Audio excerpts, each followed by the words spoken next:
which means I have to be on my best behavior. Before we get started, a few traditional housekeeping notes, which you're all familiar with. We have arranged to live stream the meeting over YouTube. I'd like to remind all participants to sign in with your name and your mission affiliation and to keep your mics on mute if you are not speaking. Once the briefers have concluded their presentations, we're going to open the floor to member states. The speakers list is now open, and I now request you all to use the chat function to request the floor. And our helpful staff will advise me about who's on the list. We will build the speakers list on the basis of protocol, requests for the floor, giving preference to delegations with capital-based representatives. Given the large number of speakers for the meeting, I say this now quietly, you're all limited to 5 minutes each. And we'd like to request that member states limit their interventions to no more than 2 or 3 minutes. I'm not in the habit of cutting people off, but if it looks as if we're not going to get everybody on, I will have no choice but to do that. Colleagues, as you may have already heard me say this, but I'll say it again, and this is a meeting where we get to see how true this is, and that discussions about strategy without discussions about financing might as well be an exercise in hallucination. There's always more good ideas than there is money, and if we don't have the money, we can't do the job. It's that simple. We're all agreed on the centrality of the agenda of peace building. We know that prevention works, and that in addition to avoiding multiple associated crises, it can save lives and dramatically reduce human suffering. We also know that it's cost effective.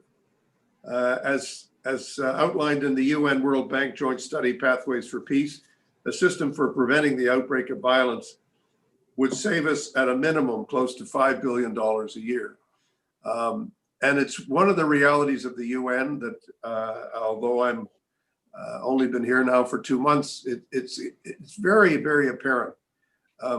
Governments are asked to and often respond very quickly to humanitarian appeals in the billions. And they'll do this in response to public opinion, in response to everything else. But it's difficult for us to get support for prevention. And yet we know that prevention, not a particularly novel idea, prevention is worth a pound of cure. It really makes a huge difference if we can get the financing in place for prevention. It will make an enormous difference in actually saving us money, saving lives, and it's an agenda that we must continue to address in an effective way. And yet we have to say that it's one area where we have not made the progress that we need to make. Even before the COVID-19 pandemic, the UN struggled to finance critical peace building activities such as governance, human rights, support to elections, and the rule of law and justice reforms. Please close your mics.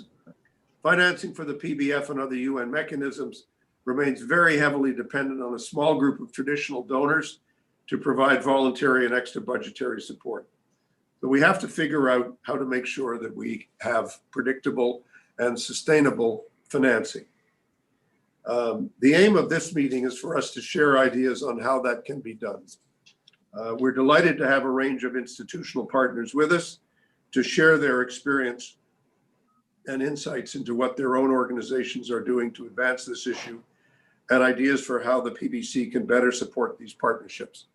I'm also very pleased to announce today, while I have everyone's attention, that the Canadian Foreign Minister, my boss, François-Philippe Champagne, has agreed to co-chair a special session on funding after the middle of January. We're still working on the date, but January 2021, Canada will be co-chairing a meeting in which we will be looking very, very directly at how well are we meeting our targets and what can we do to meet them better, and in particular, to look for pledges.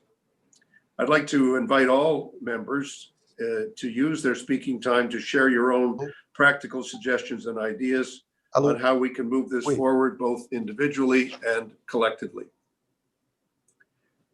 Before introducing our briefers, Having made my short announcement about Mr. Champagne's participation, I'd like to play a keynote message from the Secretary General, which has been recorded specifically for this meeting.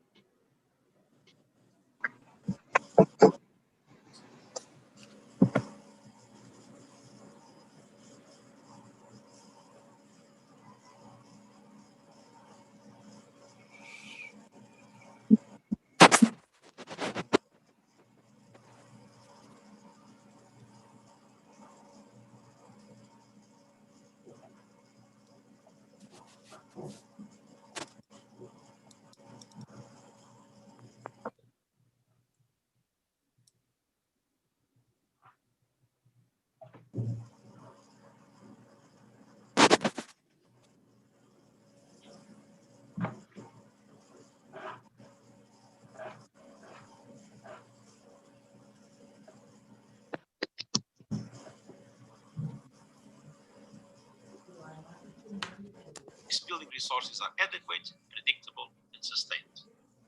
As we all know, little progress has since been made on increasing, restructuring, and better prioritizing funding for peacebuilding. We need concrete action. As one distinguished permanent representative reminded us during a previous briefing, strategy without resources is hallucination. This remains more important than ever in the context of COVID-19, which has devastated communities and economies throughout the world, reversing development and peace-building gains and aggravating conflicts or fomenting new ones. The fund was quick to respond to the pandemic by adjusting ongoing initiatives both in mission and non-mission settings. Just an example, in Colombia, fund projects supported the protection of female health personnel, women leaders, human rights defenders, and female Venezuelan migrants who are at higher risk of sexual and domestic violence during lockdown measures. But let's be frank, the demand for the fund is far outpacing our resources, and we have already had to scale back our target for 2020 by $30 million. Without additional commitments, we will need to reduce the fund's envelope for 2021 to a third of the level we aimed for in 2020. That must be avoided at all costs. I call on every member state to make a voluntary contribution to the Peacebuilding Fund, reflecting our mutual recognition that peacebuilding and sustaining peace are core mandates of our organization and are inseparable from sustainable development recovery, particularly in the context of the COVID-19 pandemic. In light of the ongoing drawdown of UNAMID, I recall my proposal to voluntarily commit the equivalent of 15% of the final full-year budget of a closing peacekeeping mission to peacebuilding activities each year for 2 years following the end of a mission mandate. Some member states have responded to my call for voluntary contributions of unspent committed peacekeeping budgets. I ask others to do so. Programmatic funding to support mandated peacebuilding activities in peacekeeping settings is essential, especially to ensure their continuation following a mission's closure. And it remains critical that we ensure a dedicated minimum of 15% volume and managed funding in support of peacebuilding projects to advance gender equality and women's empowerment, and that member states contribute specifically in this area where resources are scarce, but the impact great. Sustained support for peacebuilding cannot be delivered by any single actor. It requires a multi-layered strategy with several layers of financing, bilateral, multilateral, and international financial institutions working in concert. I therefore urge donors to reverse a worrying trend and commit to spend at least 20% of official development assistance on peacebuilding priorities in conflict-affected settings. I applaud member states' expansion of financing for fragile and conflict-affected states in the 19th replenishment of the International Development Association funds, and commend the World Bank Group's extension of this support, as well as our rich partnership with the bank in this context. I also welcome the work of the African Development Bank. It is important that these funds help tackle conflict drivers, reach marginalized areas, and support key governance needs, especially those that create the conditions for private sector investment and progressive access to financial markets. More can be done to advance innovative financing solutions for peacebuilding, including through partnerships with the private sector. As the world seeks to recover from COVID-19, countries will require carefully designed and conflict-sensitive support to get back onto a sustainable macroeconomic footing. I see great value in enriching our partnership with the International Monetary Fund. As I've repeatedly stated, funding can make or break our reforms. Ladies and gentlemen, more than ever, it is our responsibility to stand alongside the most vulnerable populations. We depend on the resolve of member states to ensure adequate and predictable financing for peace building and build more peaceful and resilient societies. This is an epic challenge for us all, and we can only meet it by working together to support, innovate, and expand financing for peace building. Thank you.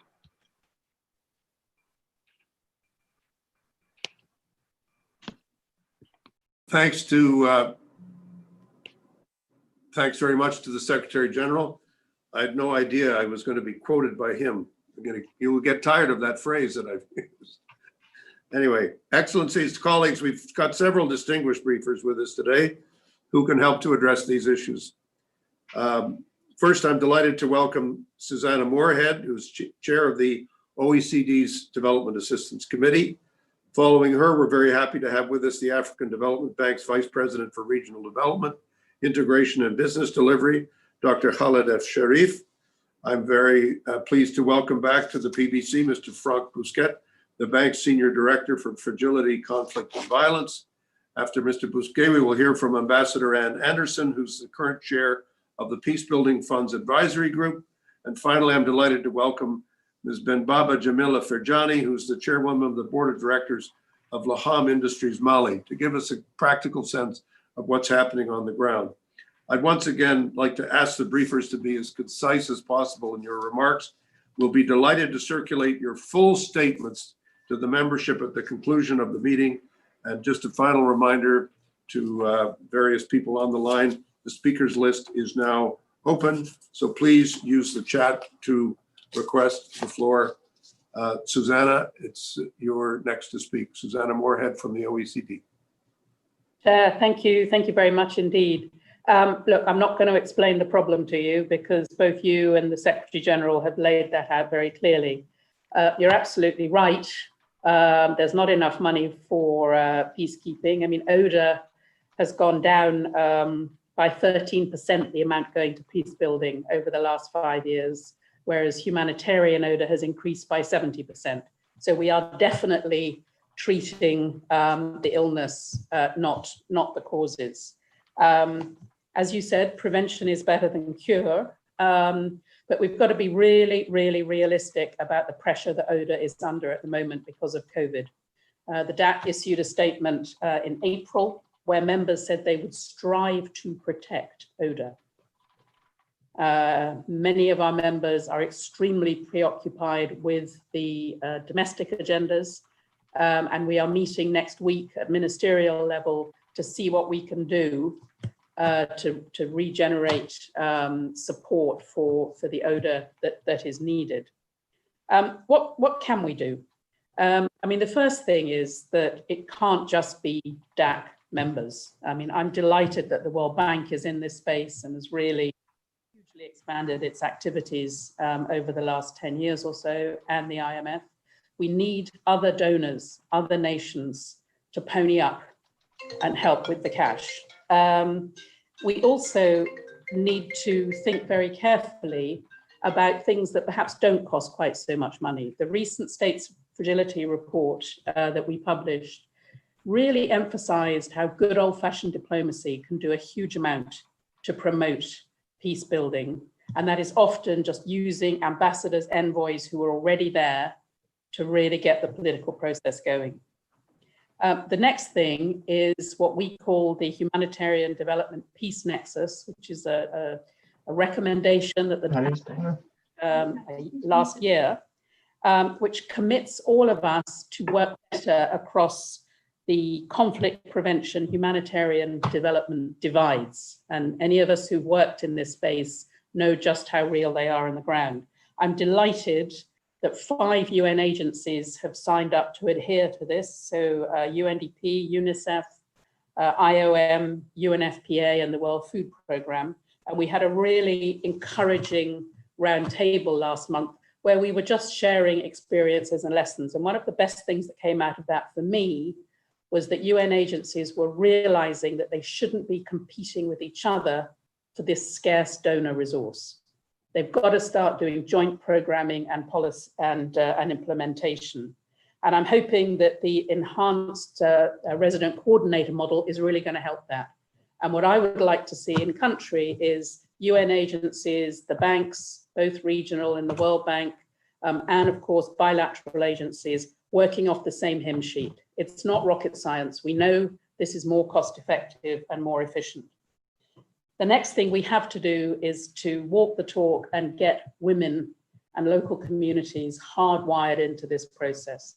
Again, talking to local communities, getting them involved is not the expensive part of this business. It's time consuming, but it yields enormous dividends. And just in closing, I think I would say if there's one positive from this terrible pandemic, it's that more than ever, we in the international community have learned the lesson the hard way that prevention and preparedness is better than cure. I was on a call this morning, which was a memorial discussion for Madame Ogata, the former High Commissioner for Refugees. And she was talking about this 30, 40 years ago. Now we know this works, we know it makes sense. If we're not going to do it now, then when? So we have to, yes, raise more money, but use the resources we have more effectively and look at some of those low-hanging fruit that don't necessarily cost a lot, but that do deliver enormous results. Thank you. Susanna, thank you very much. And thank you on a totally mundane note for keeping to your time. It's much appreciated. But some very important points there, I think that we can all identify with. Khaled, you're up next from the African Development Bank. Thank you very much, Chair. Thank you, Mr. Ray. So let me begin first and foremost by just repeating what others have said, that the world is dealing with the impact of the ongoing COVID-19 pandemic. It definitely has already derailed Africa's positive growth trajectory and hit the poorest and most vulnerable particularly hard, especially in fragile states. So we are all aware of the devastating consequences this all means for peace, stability, and social cohesion. Today's session couldn't be more relevant given the facts on the ground, especially in Africa.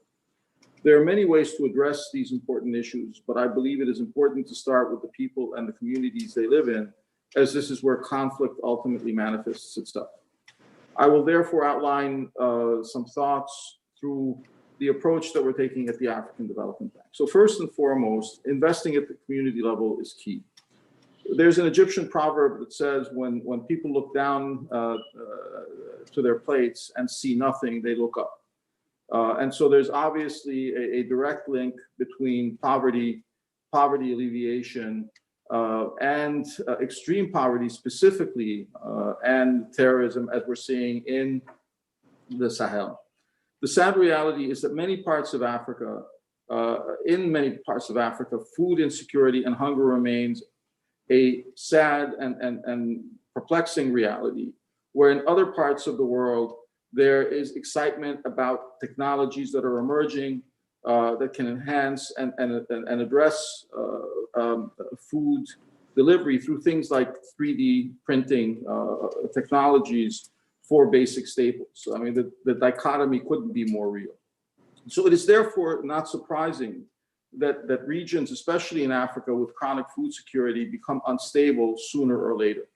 The rise in violent extremism in the Sahel is linked to the conditions that the populations face in their daily lives. Many parts of the Sahel have never seen electricity. They have no access to potable water. Education is at a premium. So these connects obviously lead to a deterioration of the security situation. So as long as we don't solve the challenge of food insecurity, we haven't solved the problem of fragility, and we will continue to see one crisis after the other. So what can villages, towns, communities, local governments, and municipalities undertake to mobilize the needed investment to tackle the issues at its roots? Our experience shows that food security can be enhanced locally by groups of producers getting together, pooling cash resources, and utilizing local technologies to help with basic food processing. These are investments that can be done locally to create jobs and profit-sharing opportunities that enhance income. So what can the Peacebuilding Commission and members do about this? Firstly, it is critical to recognize the importance of addressing basic needs at the community level and prioritize it accordingly. If generations of farmers are unable to get out of subsistence agriculture, there will always be a risk of conflict. There are many initiatives by development partners in this area, but they have all failed to reach the required scale. The Peacebuilding Commission should therefore focus on helping to scale up these interventions to avoid community pockets of fragility that lead to insecurity. Secondly, and at the next higher level, the Peacebuilding Commission can promote the development of fiscal decentralization and that capacity.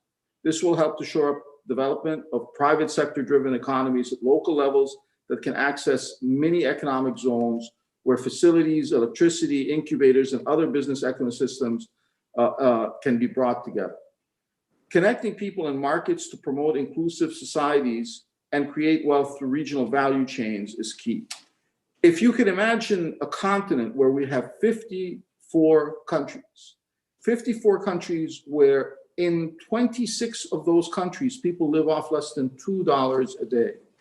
And of course, labor is a derived demand. It's derived from the demand for goods and services.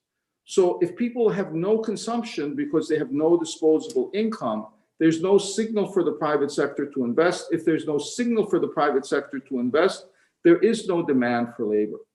So our priority has to be to create wealth. And this takes us back to the reality of how we develop value chains.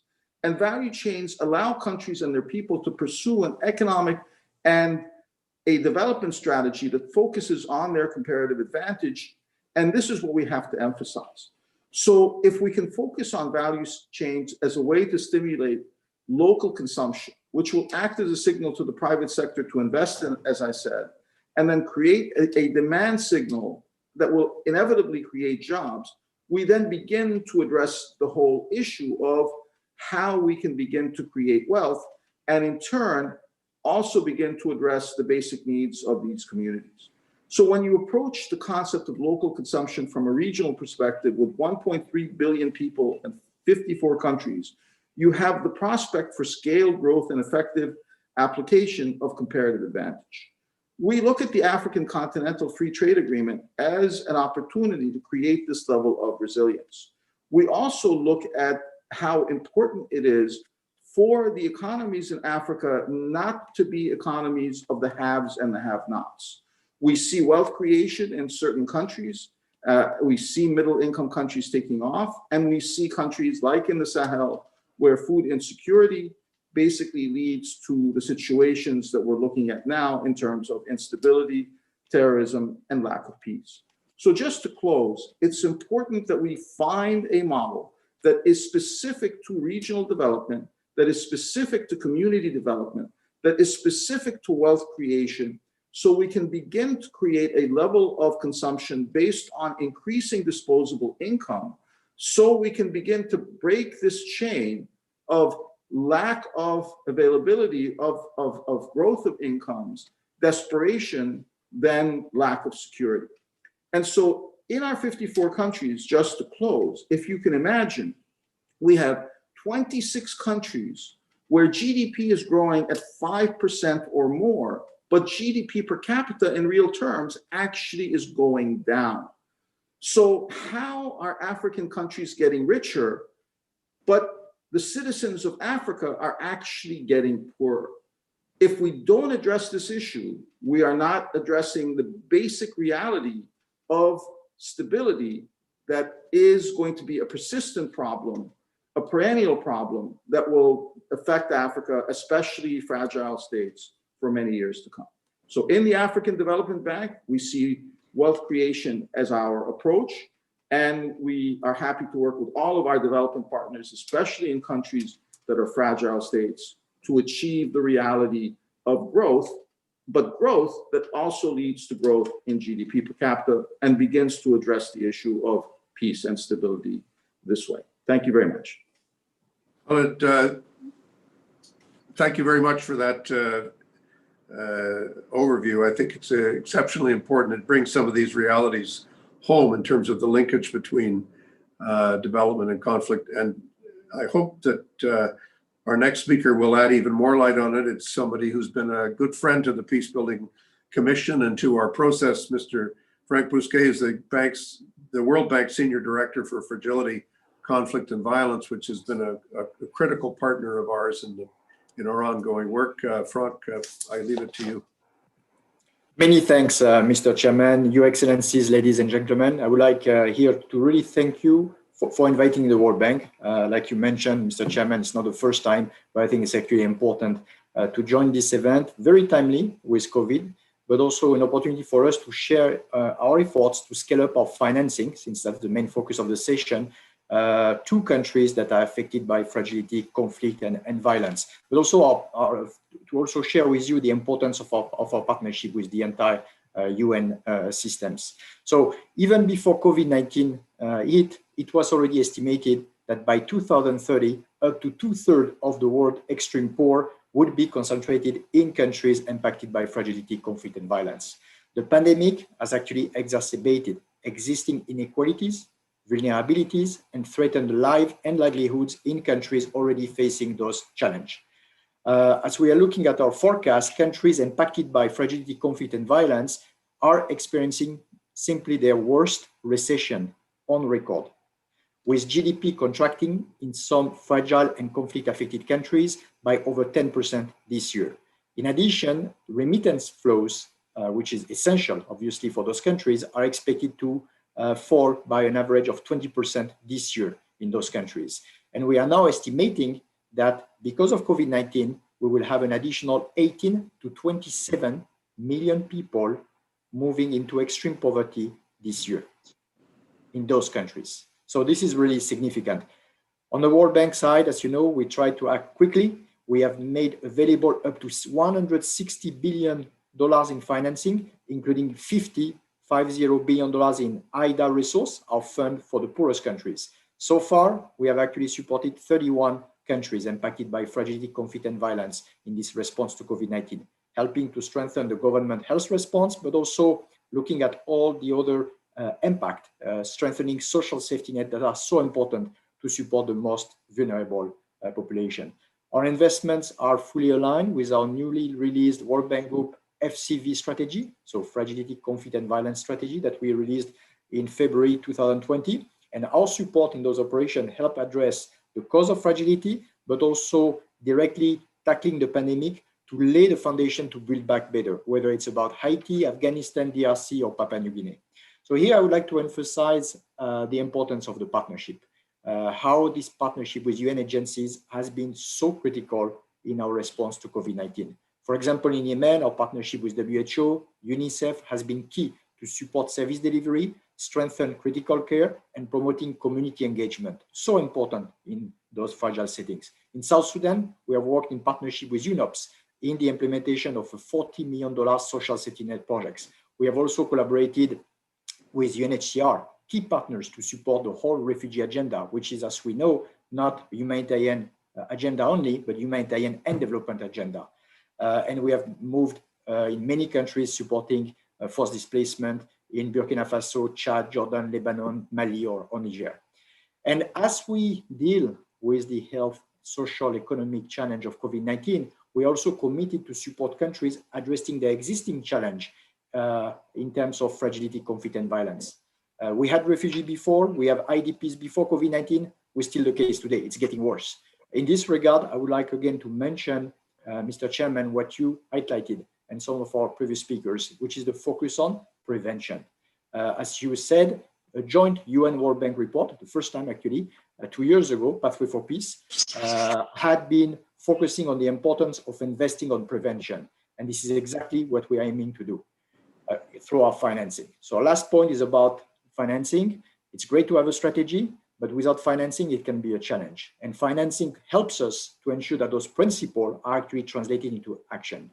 Accordingly, 90 replenishment of IDA fund, the fund for the poorest countries, has allowed us to move towards $25 billion over the next 3 years in countries supported by fragility, conflict, and violence. This is quite an increase compared to the IDA 18 replenishment, which was about $14 billion, which is almost doubling our support. Now, this financing is fully aligned with the strategy of fragility, conflict, or violence that we presented to our board earlier this year. What does it mean? It means helping countries across the fragility spectrum, not only on the reconstruction side, but helping on making critical investment in prevention to address grievances so that government can tackle risk and ensure that they are addressing grievances before it becomes too late and before it becomes a security or humanitarian crisis. This is very important, but also it's about helping countries escaping this fragility trap and helping countries addressing spillover of conflict, such as forced displacement. In addition, I would like to mention, and that will be my last point, that obviously the partnership with the UN has been essential. And I would like here to really come back to it with concrete, not talking just HDP nexus, but concrete action. What have we done? We rely on UN peacekeeping in all the countries, whether it's DRC, Mali, CAR, to be able to provide development support in the most fragile environment. So all our action, whether it looking, for instance, at Central African Republic, it's a good example. Without the peacekeeping, we will not be able to help the government strengthen its legitimacy, its presence, its service delivery as part of the peace agreement with the different armed groups. So we are really positioning our support, not only on prevention, super important, but also part of a bigger picture, fully in line with the objectives of tackling peace and stability. And that we can only do it with a true partnership with all the peacekeeping, which we are doing. Partnership with PBSO, I'm so happy to see Oscar with the EU, Hilde is here, but also bilateral is also very important by conducting those jointly recovery peacebuilding assessment that help government to ensure full coordination in recovery efforts. And that's extremely important because it can supplement our development mandate for sustainable peace and resilience. And I could mention many other partnerships with MDBs, with IMF, with OCHA on a whole data agenda, with WFP FAO, which is so helpful when we try to scale up our support to tackle this unprecedented food security crisis. This is obviously very key to us. So thank you again for giving us this opportunity to speak to you today, to join this meeting and sharing how we try to scale up our support, not only in terms of financing, but in terms of addressing key drivers of fragility in full complementarity and in full partnership with essential actors. Thank you, Mr. Chairman. Merci beaucoup. Thank you so much. Very good to hear from you. Ambassador Ann Anderson, who's the chair of the Peacebuilding Funds Advisory Group. Ann, welcome to our discussion. Glad to be here. Thanks for having me. And given the range and the richness of your interventions today, I'll try and keep the comments pretty brief and to focus on the specific point that you put to me there in the concept note. But I really do need and want to say at the outset how much the advisory group agrees with that central point that you made in your concept note. The point that financing for peace building is insufficient, it's unsustainable, and it's far too dependent on a small donor base. And Susanna made that point very clearly as well. And of course, we heard it from the Secretary General. And it's a dilemma we grapple with at every single meeting of the advisory group. And of course, we're all fully committed to maximizing the value for money and to ensuring that every PBF dollar stretches just as far as possible. But there is this core inescapable reality that a critical mass of resources is required if we're going to respond to the needs and the opportunities out there. And particularly, of course, as we operate in the shadow of COVID, the current mismatch between needs and resources is deeply, deeply worrying. The PBF funds, they're stagnant, they're way below the target in our new strategic plan. And the financial outlook for 2021 is looking especially precarious. But now to your question as to how the PBF complements and catalyzes other sources of financing. Being catalytic, it's at the very heart of the role and the mission of the PBF. The whole concept is to be nimble and agile, risk tolerant. And we think of the PBF as the tugboat that gets in quickly while the big liners are maneuvering into position and helping the big liners to make that maneuver. So being catalytic, it's baked into all the processes, the before and after evaluations of every single project. And the question always is, how is this going to be sustained? How is it going to be scaled up? And given the time constraints, I'm going to limit myself to just one statistic and 3 short examples. And the statistic is this: between 2017 and 2019, the PBF helped mobilize almost $8 for every dollar it approved. So that's the leveraging money, but it's absolutely not just about leveraging money. It's about developing processes and frameworks, about establishing proof of concept. And here's where I want to give you the few examples. In the Lake Chad area, the PBF established a portfolio of projects that were designed to address the conflicts between herders and farmers. So once these projects were piloted with PBF money, then the FAO was able to come in and mobilize additional funding from the EU to scale up the project. Another example, Central African Republic. One of the most sensitive aspects of the 2019 peace agreement was the setting up of a mixed security unit that would bring together the ex-armed forces and the National Defence Forces. The PBF was the first donor in to support the training and deployment of this unit, and then the EU and the African Union were able to come in subsequently to support the next deployment phase. And switching to another part of the world, Bolivia, the elections held there just a couple of weeks ago. Well, we all knew they were going to be very challenging elections. The PBF provided critical support to the UN Special Envoy, who led a major program there in the run-up to the election. Now, this was a true collaborative effort. It involved many, many local civil society organizations, the National Episcopal Conference, the European Union. But it's important to say that the PBF input was an early and essential element. And we all know that the election outcome there is one in which Bolivians can take pride. Now, there are just so many other examples out there of this catalytic effect: Colombia, Mali, Somalia, elsewhere. But of course, we have the PBF literature there for a fuller picture. And so my final point is this: that the PBF does it the right way, with full ownership by national governments and with a gender component of expenditure, almost 40%, that is the highest across the UN family. So I leave it at that with just again a last word on resources issues. You've all said it. We know the moral and the human imperatives for peace building, but the business case has been established beyond a shadow of doubt. It's been out there for decades, and Susanna said it. We know that money spent on prevention is cost effective.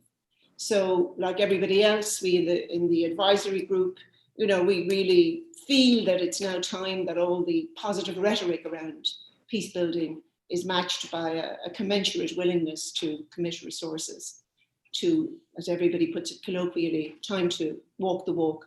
And we're certainly looking forward to some serious commitments at the replenishment conference that you mentioned that will take place in the latter half of January. So thank you. Thanks so much, Anne. Much appreciated. And our final briefer is Ben Baba Jamila Farjani, who's speaking to us from Mali. We're delighted to have you with us, Ben Baba. Thank you so much for joining us. Thank you very much, Mr. Chairman of the Peacebuilding Commission, ladies and gentlemen. My name is Mrs. Ben Baba Jamila. I'm very honored to participate in this meeting, and thank you for giving me the opportunity to speak. It's an opportunity for me to make my company and Mali known at the same time. I'm very honored. I'm from Timbuktu, the north of Mali, where all the security problems of the country are concentrated. Evolving in the agribusiness sector, I'm CEO of Laham Industry, a modern slaughterhouse located in Kai. Laham Industry is the symbol of a deep desire to develop one of our first rural raw resources, our third export product, namely livestock. This project makes it possible to impact the actor at all different levels, from the breeders in our countryside to the improvement of Mali's balance of trade with the creation of added value and of course, the creation of jobs in the Kai region, which is the first region of immigration, especially of young people in Mali. The goal is to promote Malian meat and make it known both in the sub-region and internationally. Meat accounts for 30% of the income of Malian. In 2018, the country exported animals for more than 139 billion. The problem is the gross export value of this wealth, which could have been exported to the full. Unfortunately, year after year, this treasure is sold abroad, impoverishing Malian breeders more and more. Hence the idea of setting up our own slaughterhouse and exporting meat instead of cattle. At this effect, we have created our own brand of distribution called Carré Fermier, which wants to be synonymous of quality respecting the rules of hygiene to international standard.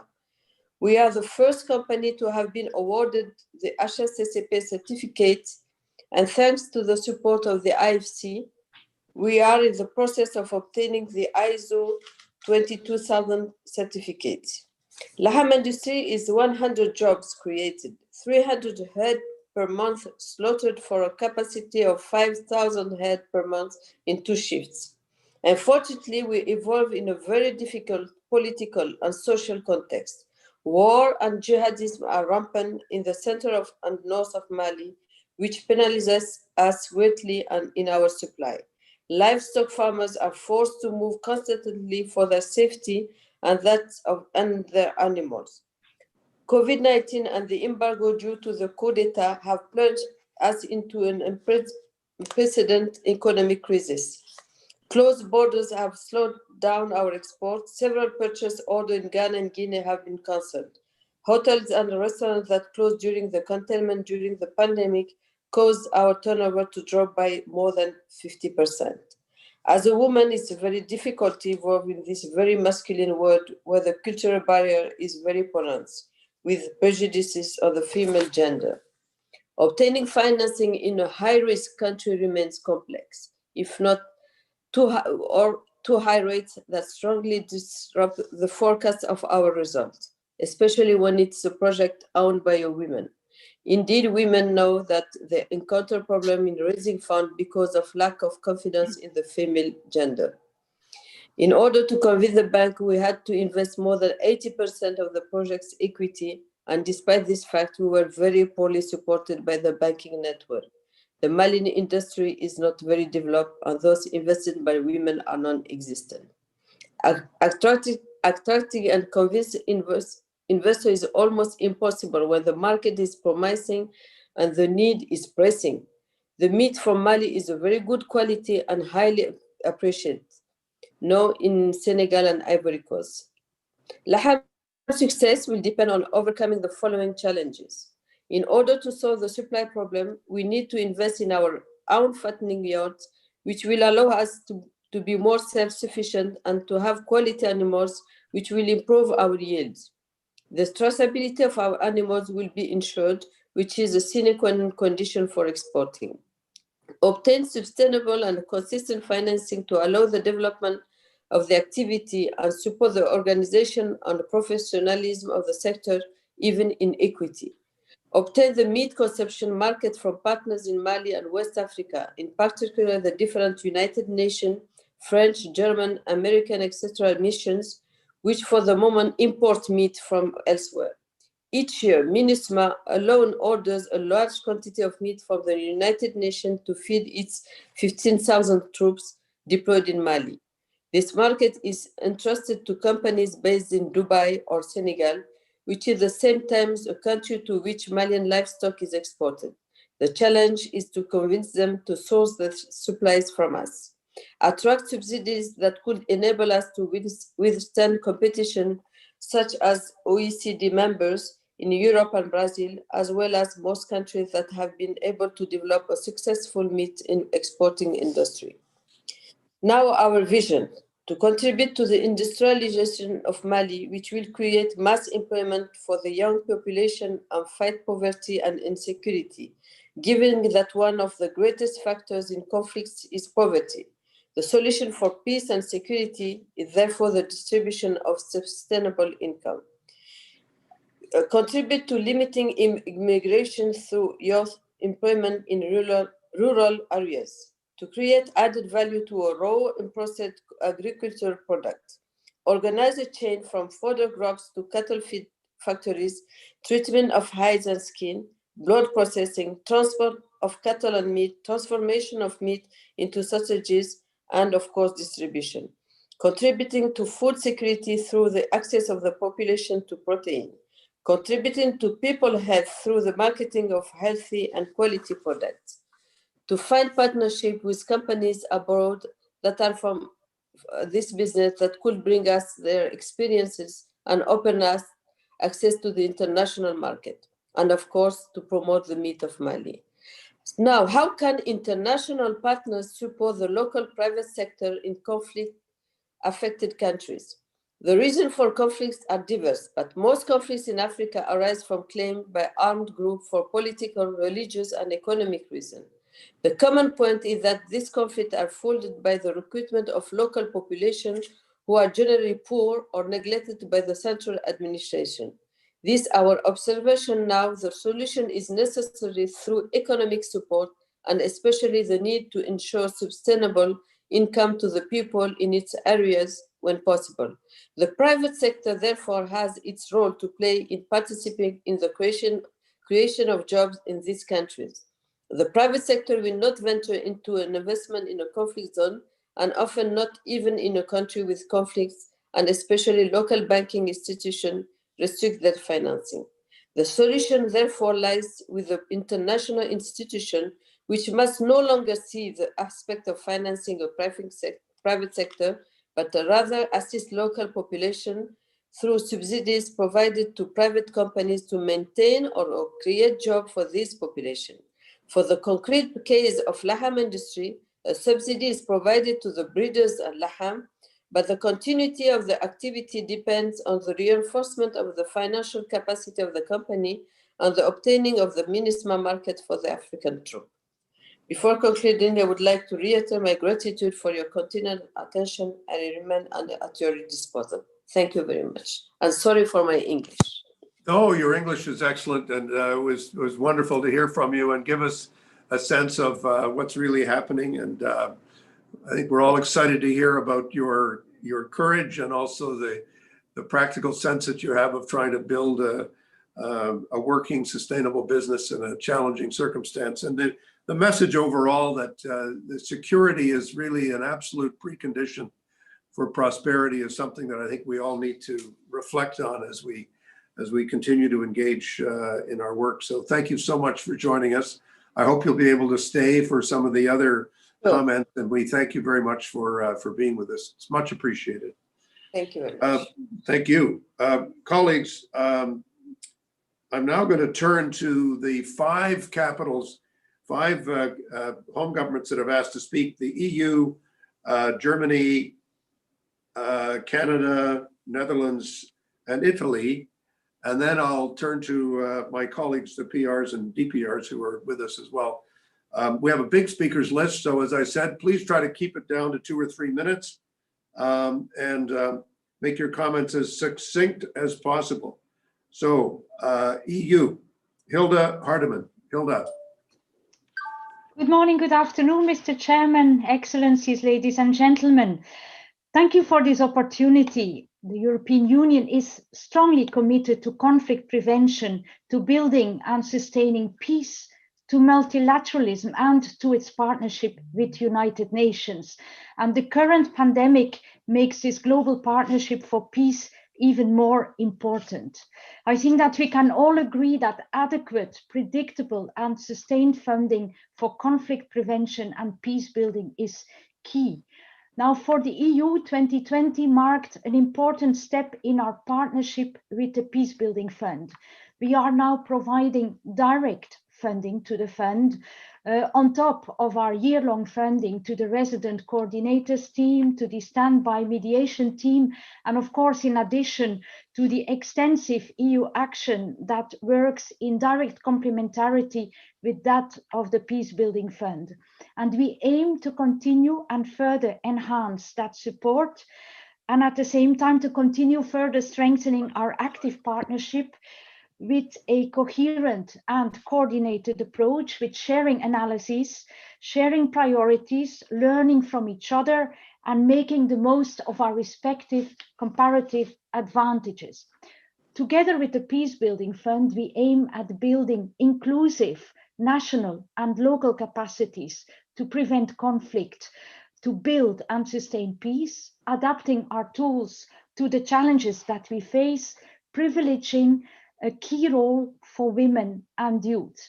And our joint efforts in the Central African Republic, Lake Chad, Bolivia was mentioned, as well as our very important trilateral cooperation with the UN and the World Bank are really very good examples here. This ongoing pandemic brings tremendous challenges, as well as opportunities for peace builders to join forces and make the most of our resources and our strengths, integrating, and that is very important, integrating peace building concerns in everything that we do, with great attention for the so-called nexus, and as Frank Bousquet has underlined, for the bigger picture. You all know that peace is really in the EU's DNA, and so is multilateralism.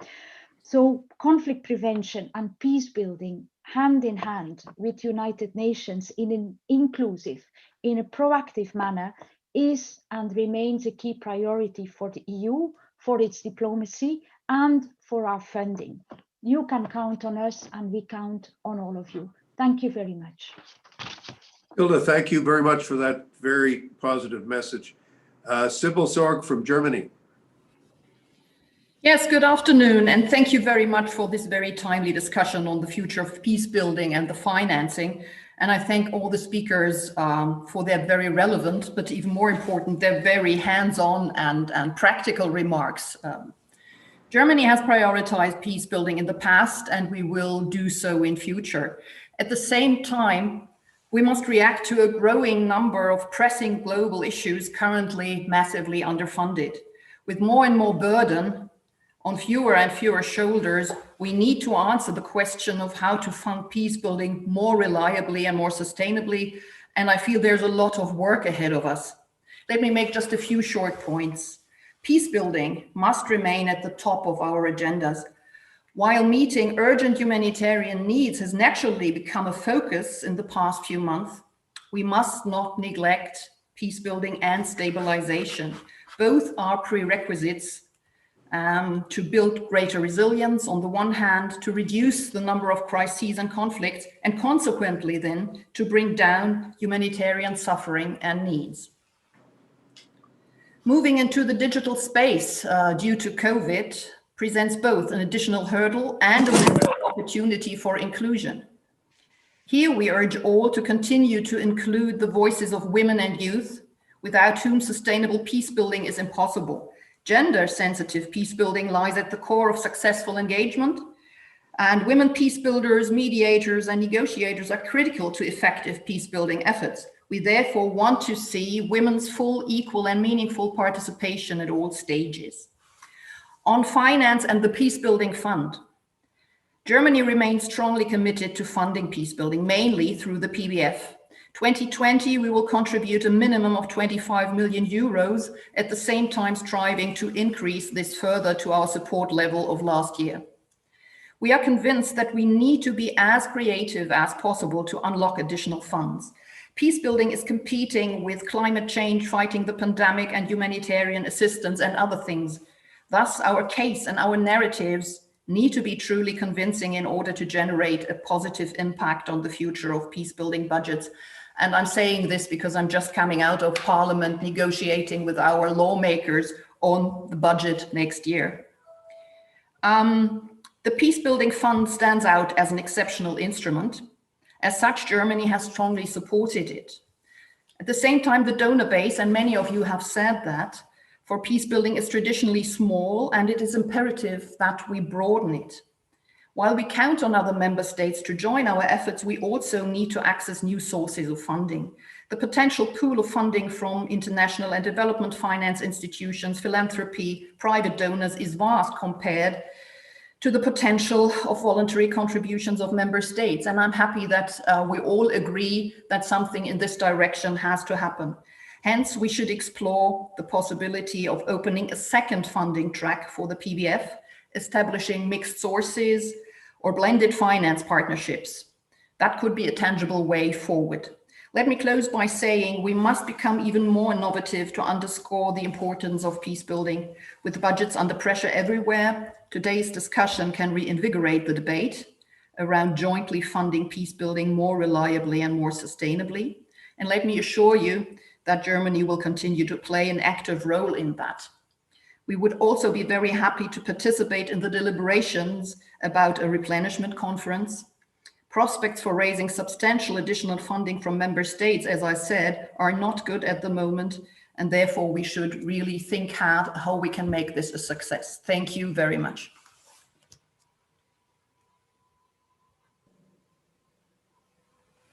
You are muted. Thank you. Gwen Coots from Canada.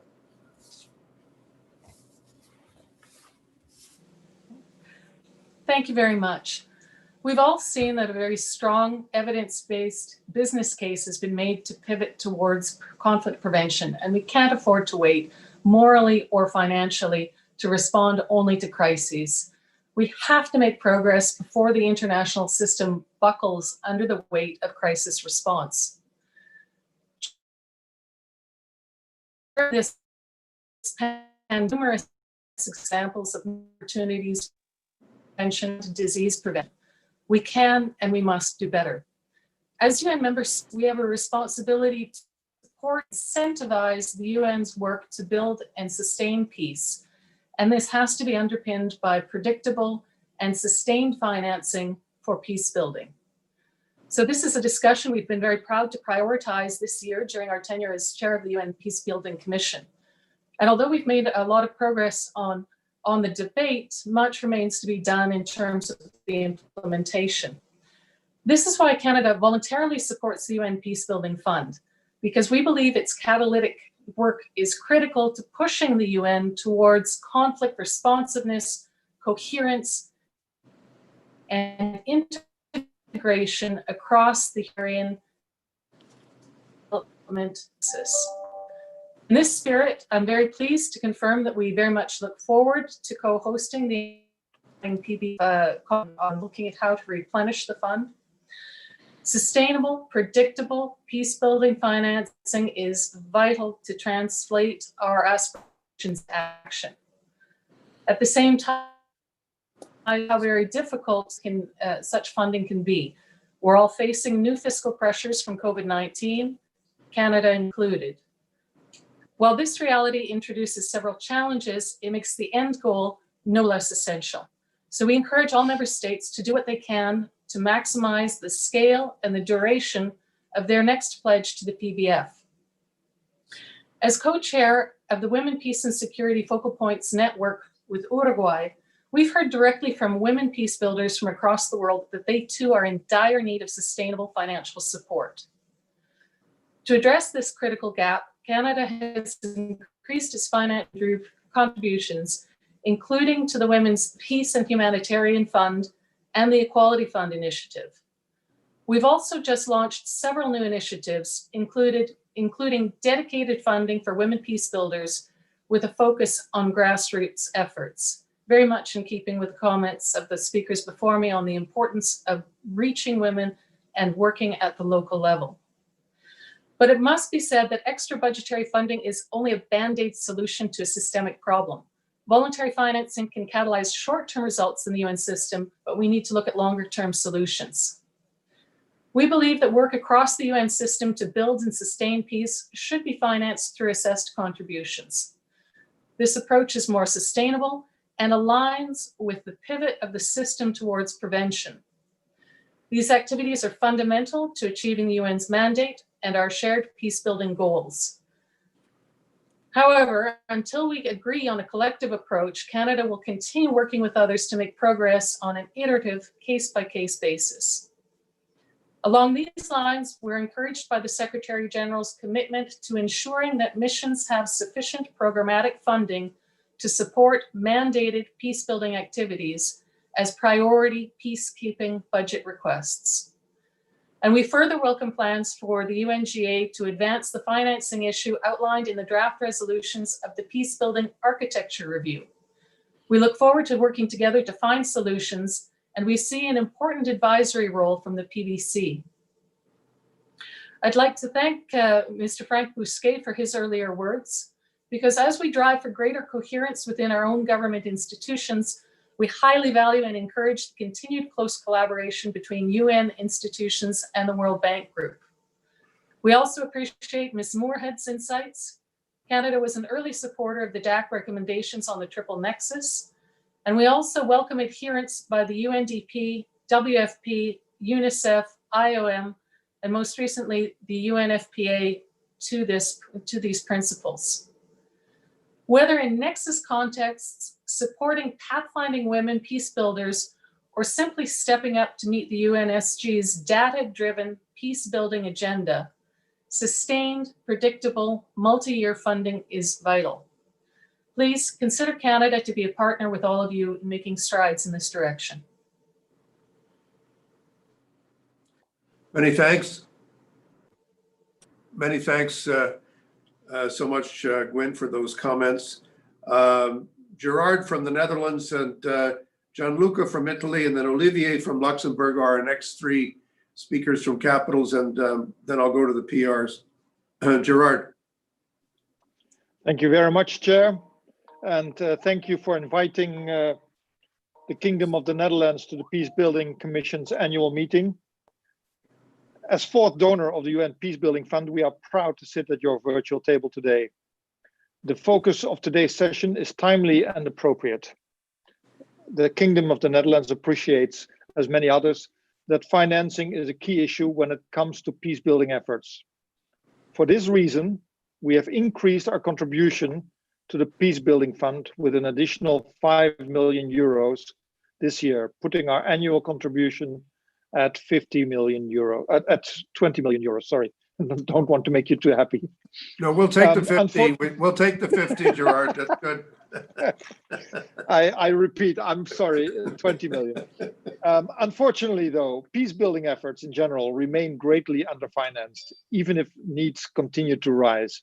We must come together and take action to ensure sustainable, predictable, and robust financing in the area of peacebuilding, as many of you have already stressed.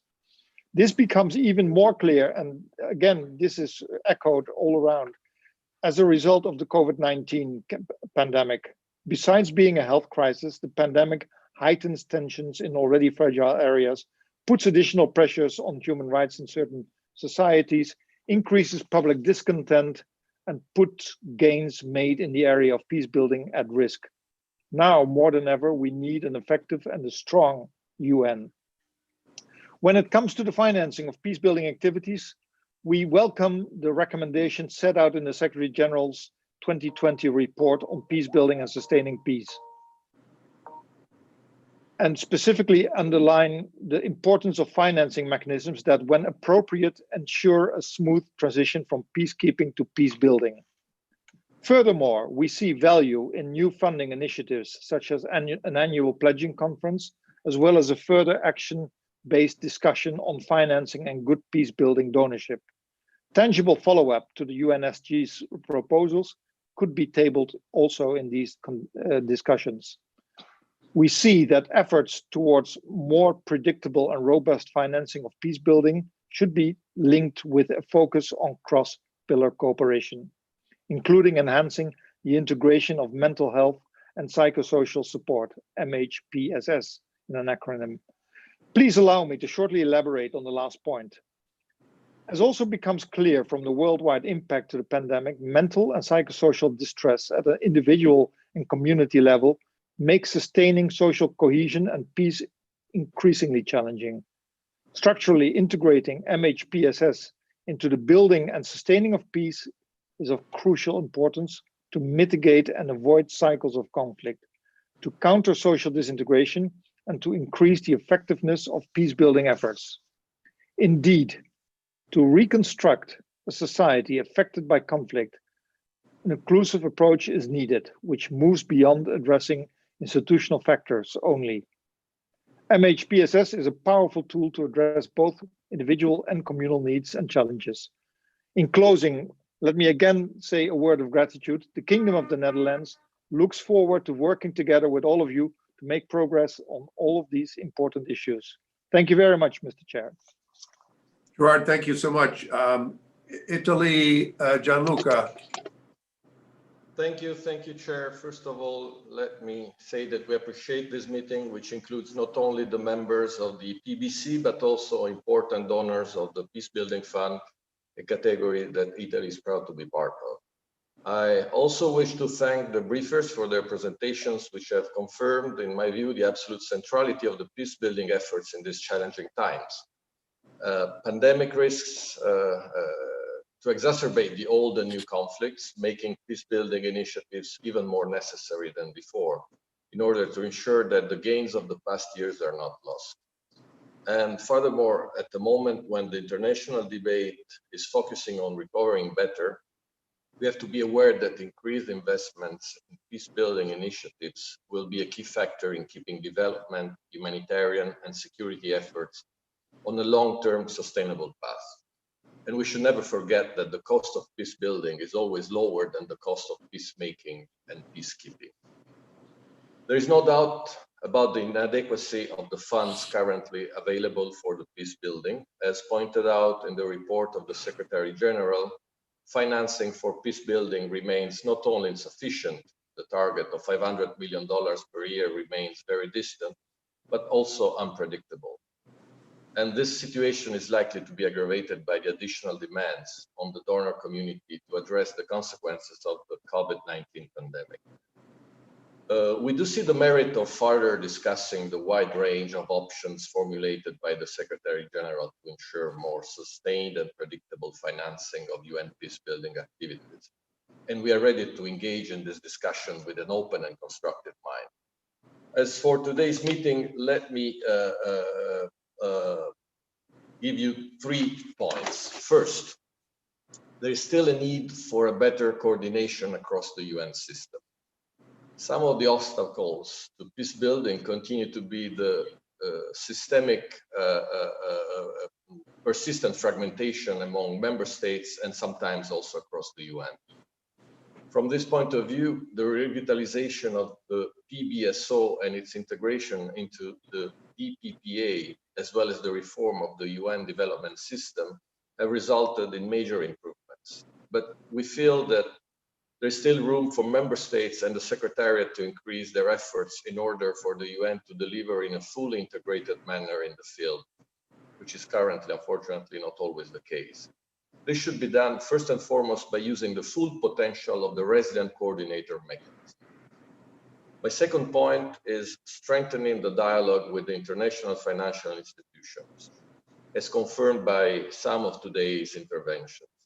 Especially the World Bank and the African Development Bank can play a crucial role in giving more coherence to financing for peace building.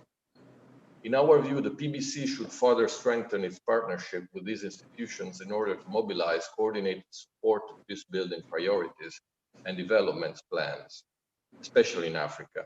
This should be pursued not only at headquarter level, but also and especially in the field, by fully empowering, once again, the resident coordinators. My third point, there has to be a focus on long-term peace-building financing.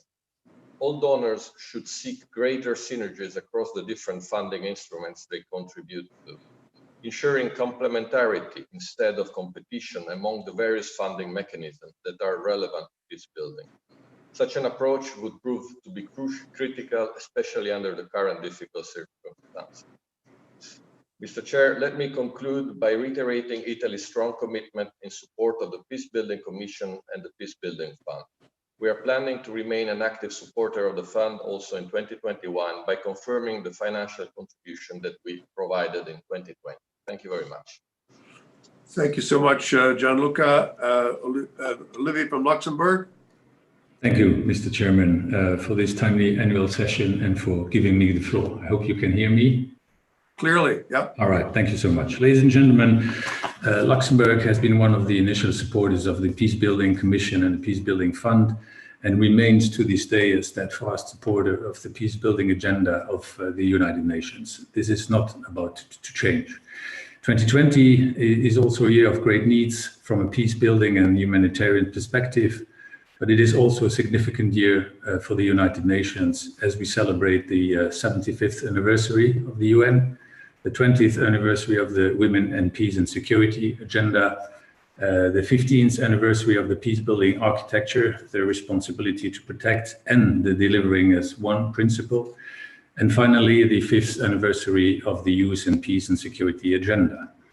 The Peacebuilding Fund, the PBF, delivers in all of these areas. Furthermore, in the current context of the global COVID-19 pandemic, the PBF is more crucial than ever for the financing of UN activities in complex situations, transitioning from conflict to sustainable peace. The PBS fast response time, flexibility, and risk-friendly nature make it the go-to financing instrument for UN funds and programs in the field. Luxembourg expresses its full support to the Department of Political and Peacebuilding Affairs, as well as to the leadership of the fund. We encourage all member states to contribute to the PBF. In order to unlock the PBS's catalytic potential, all international financial institutions, all development agencies, and all philanthropic organizations that have funds available for post-conflict peacebuilding should seize the opportunity offered by the fund, support it, and follow its lead in the field.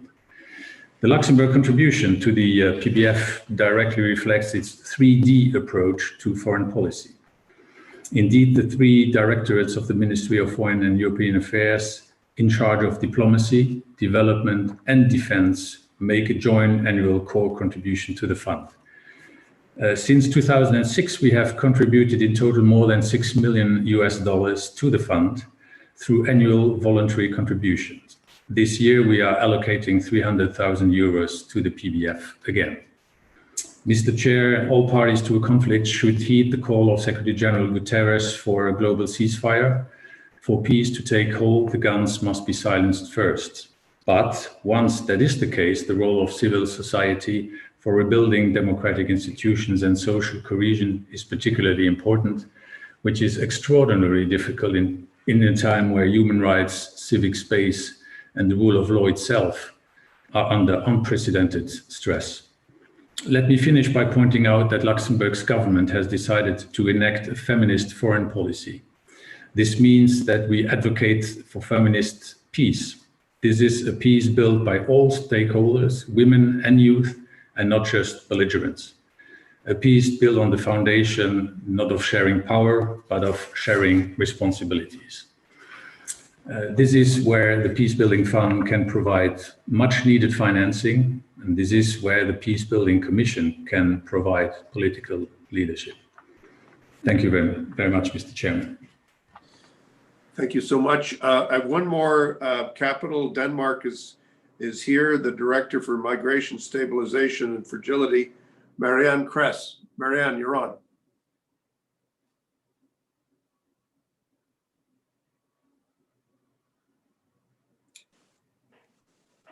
Thank you very much, and sorry for my inexperience in moving around in Zoom, but thank you, and it's a real pleasure to be here. I just came back after 3 years in Mali, so everything which has been sent is something I can really, recognize from the ground. So thank you very much.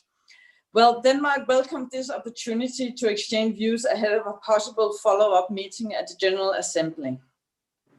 Denmark shares the UN Secretary General's commitment to conflict prevention.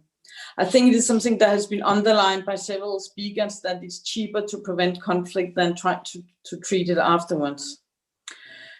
It is a cardinal priority in our efforts to bring about positive peace and lasting human securities. In this spirit, Denmark was among the first set of donors to the fund, and we were also among the earliest adopters of a multi-year approach to the PBF. The challenge of securing adequate, predictable and sustained resources for the peace building has only been further exacerbated by the COVID-19.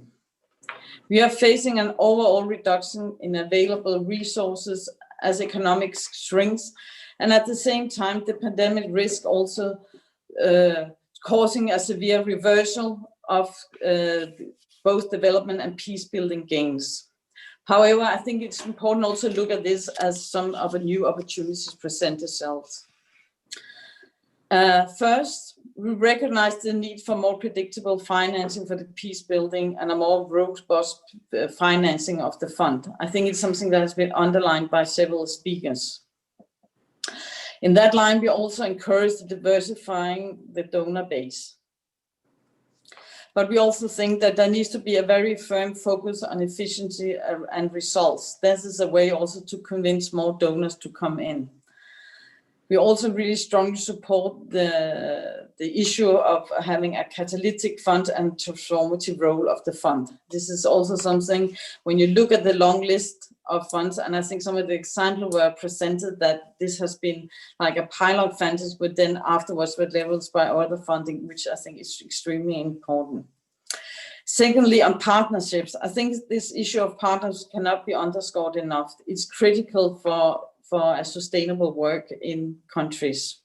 We need national and local stakeholders on the ground to be together and work together.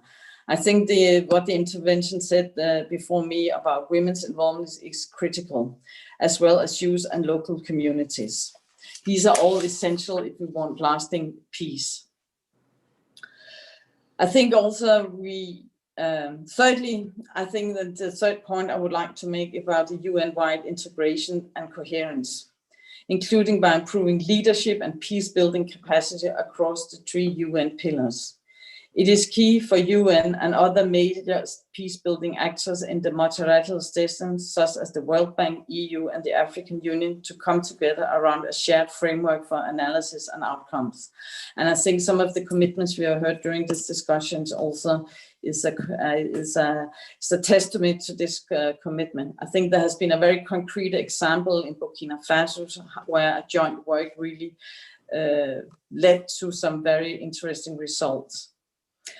In closing, we wish to underscore that Denmark remains a committed partner for the UN peacebuilding architecture. Let's build on the progress and translate it into operational advances on the ground in fragile and conflict-affected settings. Thank you. Thank you so much. Colleagues, I now want to indicate you've got the list up, but I'll go through it quickly. For the PRs and DPRs, we have Japan, Korea, Sweden, Sierra Leone, Colombia, Egypt, Guatemala, Mali, and Gambia. So I'll start with Kimihiro. Hi, Bob. Thank you very much. Although I have a very long, prepared statement, I just would like to touch upon a couple of things, and I will send a, prepared statement to you afterwards. Two things. One is financing per se. Of course, we need to, explore more options beyond traditional sources of financing, including private sector. So in this regard, we really welcome the launch, last year by PBSO of a portal for donations from the private sector to the PBF. I really wish to know how much this portal has been used to raise donations. And against the backdrop of human security crisis caused by COVID-19, now I think more than ever, we need more friends to support the PBF. Its contributor base needs to be broadened and diversified, including emerging donors. And my second point relates to the effective use of resource mobilized. In short, financing must go hand in hand with institution building. The World Bank Group's Strategy for Fragility, Conflict and Violence 2020 and 25 report also highlights institution building. So we need to have more focused discussion on key cross-cutting issues, particularly financing and institution building, to complement country and region-specific discussions. But hereafter, I just would like to share with you some personal thoughts. It is said that PBC financing is insufficient. Is it really so? If so, what should we do, concretely speaking? Well, I think, just asking more contribution to PBF will not dramatically change the status quo, I'm afraid. Each country has its own way of contribution, and there are reasons for that. financial, philosophical, or political, and so forth. As for Japan, we are contributing through various channels, PBF, funds and programs, and bilaterals through JICA, etc. And the composition of each contribution will not change dramatically soon. But we consistently contribute significant amount to PBC. And I think other countries have their own way of thinking. So against this backdrop, what should we do? My personal recommendation is synergy on the ground approach, synergy on the ground approach. Rather than just asking more contribution, which is of course very important, we should give guidance to each player so that it can contribute in a way that produces better synergy with other players' efforts on the ground.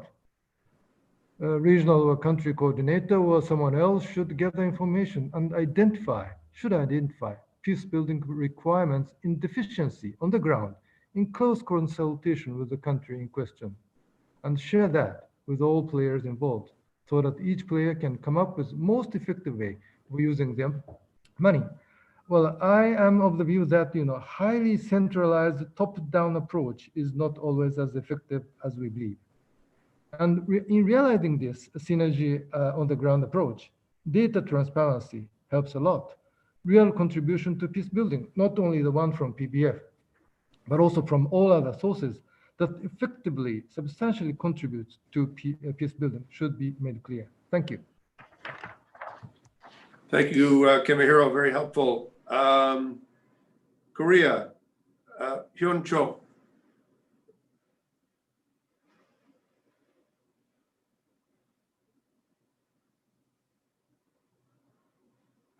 Ambassador Cho, are you there? Sorry, I didn't unmute. Thank you, Bob. Okay, thank you. Thank you for convening this very important meeting. And I also thank the briefers. I agree with previous statement that ensuring adequate, predictable, and sustained peace building financing requires our collective efforts and our efforts, as Ann pointed out earlier. Korea, as a consistent contributor to the Peace Building Fund, echoes the Secretary General's call to support the fund. Let me now make a few points. First, we need to broaden the donor base. Increasing contributions from only a handful of traditional donors simply cannot meet the growing demands for peace building funding. Korea calls the attention of potential donor countries to the positive and durable impact of the PBF. Additionally, we urge the Secretariat to redouble their efforts in diversifying the donor base by encouraging more with various regional groups. In this context, we hope that the PBF advisory group has a more balanced geographical representation, including more members from the Asia Pacific group. Second, we need to explore innovative financing solutions for peace building. In this context, I find it encouraging that the PBF has launched a private donations platform for individual contributions.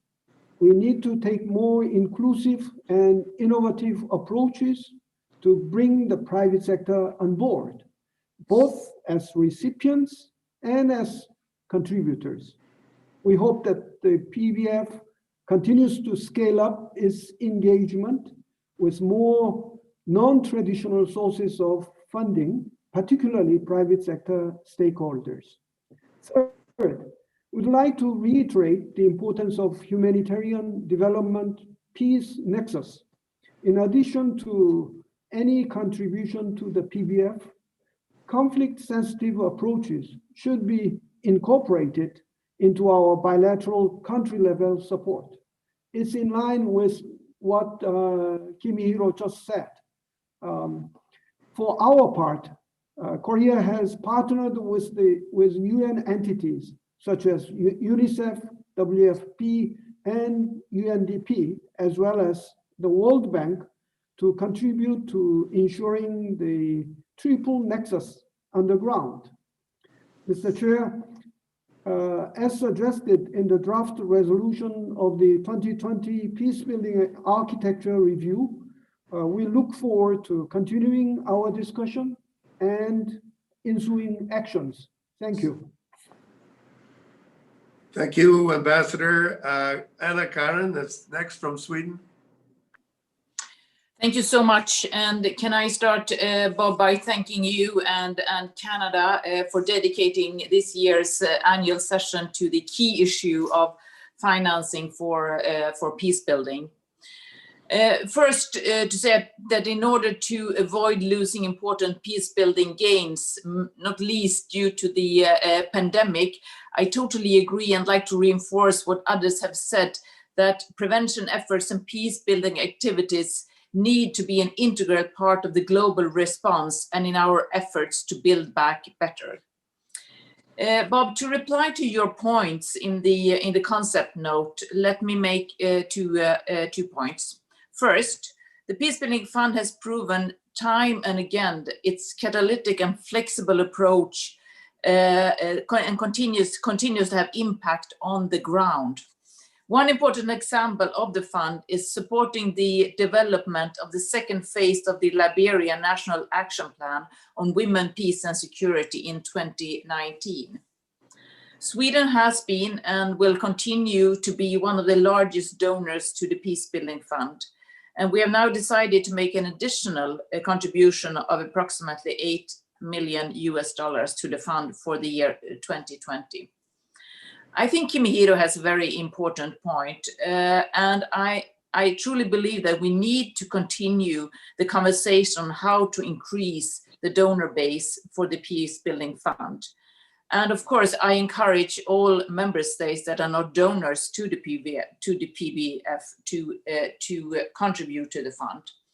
The PBC can be used as a platform for showcasing the fund's important work and demonstrated impact. Secondly, along with increasing volumes for peace building, Sweden sees the need for increased coordination among donors and donor institutions when it comes to financing for peace building. This constitutes the two core elements of the idea of good peace building donorship that Sweden has initiated and will continue to work on. It aims to increase responsibility and commitment from donors and donor institutions in maintaining the focus on strategic, long-term priorities for peace-building efforts. A key part of this is to increase predictable, flexible, and long-term financing through core contributions and unearmarked funding that allows for necessary flexibility in peace-building work. To conclude, for the peace-building architecture to fulfill its potential, it is key with peace-building. It is key with sufficient funding to peace-building activities. Sorry. This is also a clear message from the review earlier this year. We look forward to continuing this discussion with all parties in order to really move from the conversation from rhetorics to action. Thank you so much. Thank you, Anna-Karin. Sierra Leone, Ali Kaba.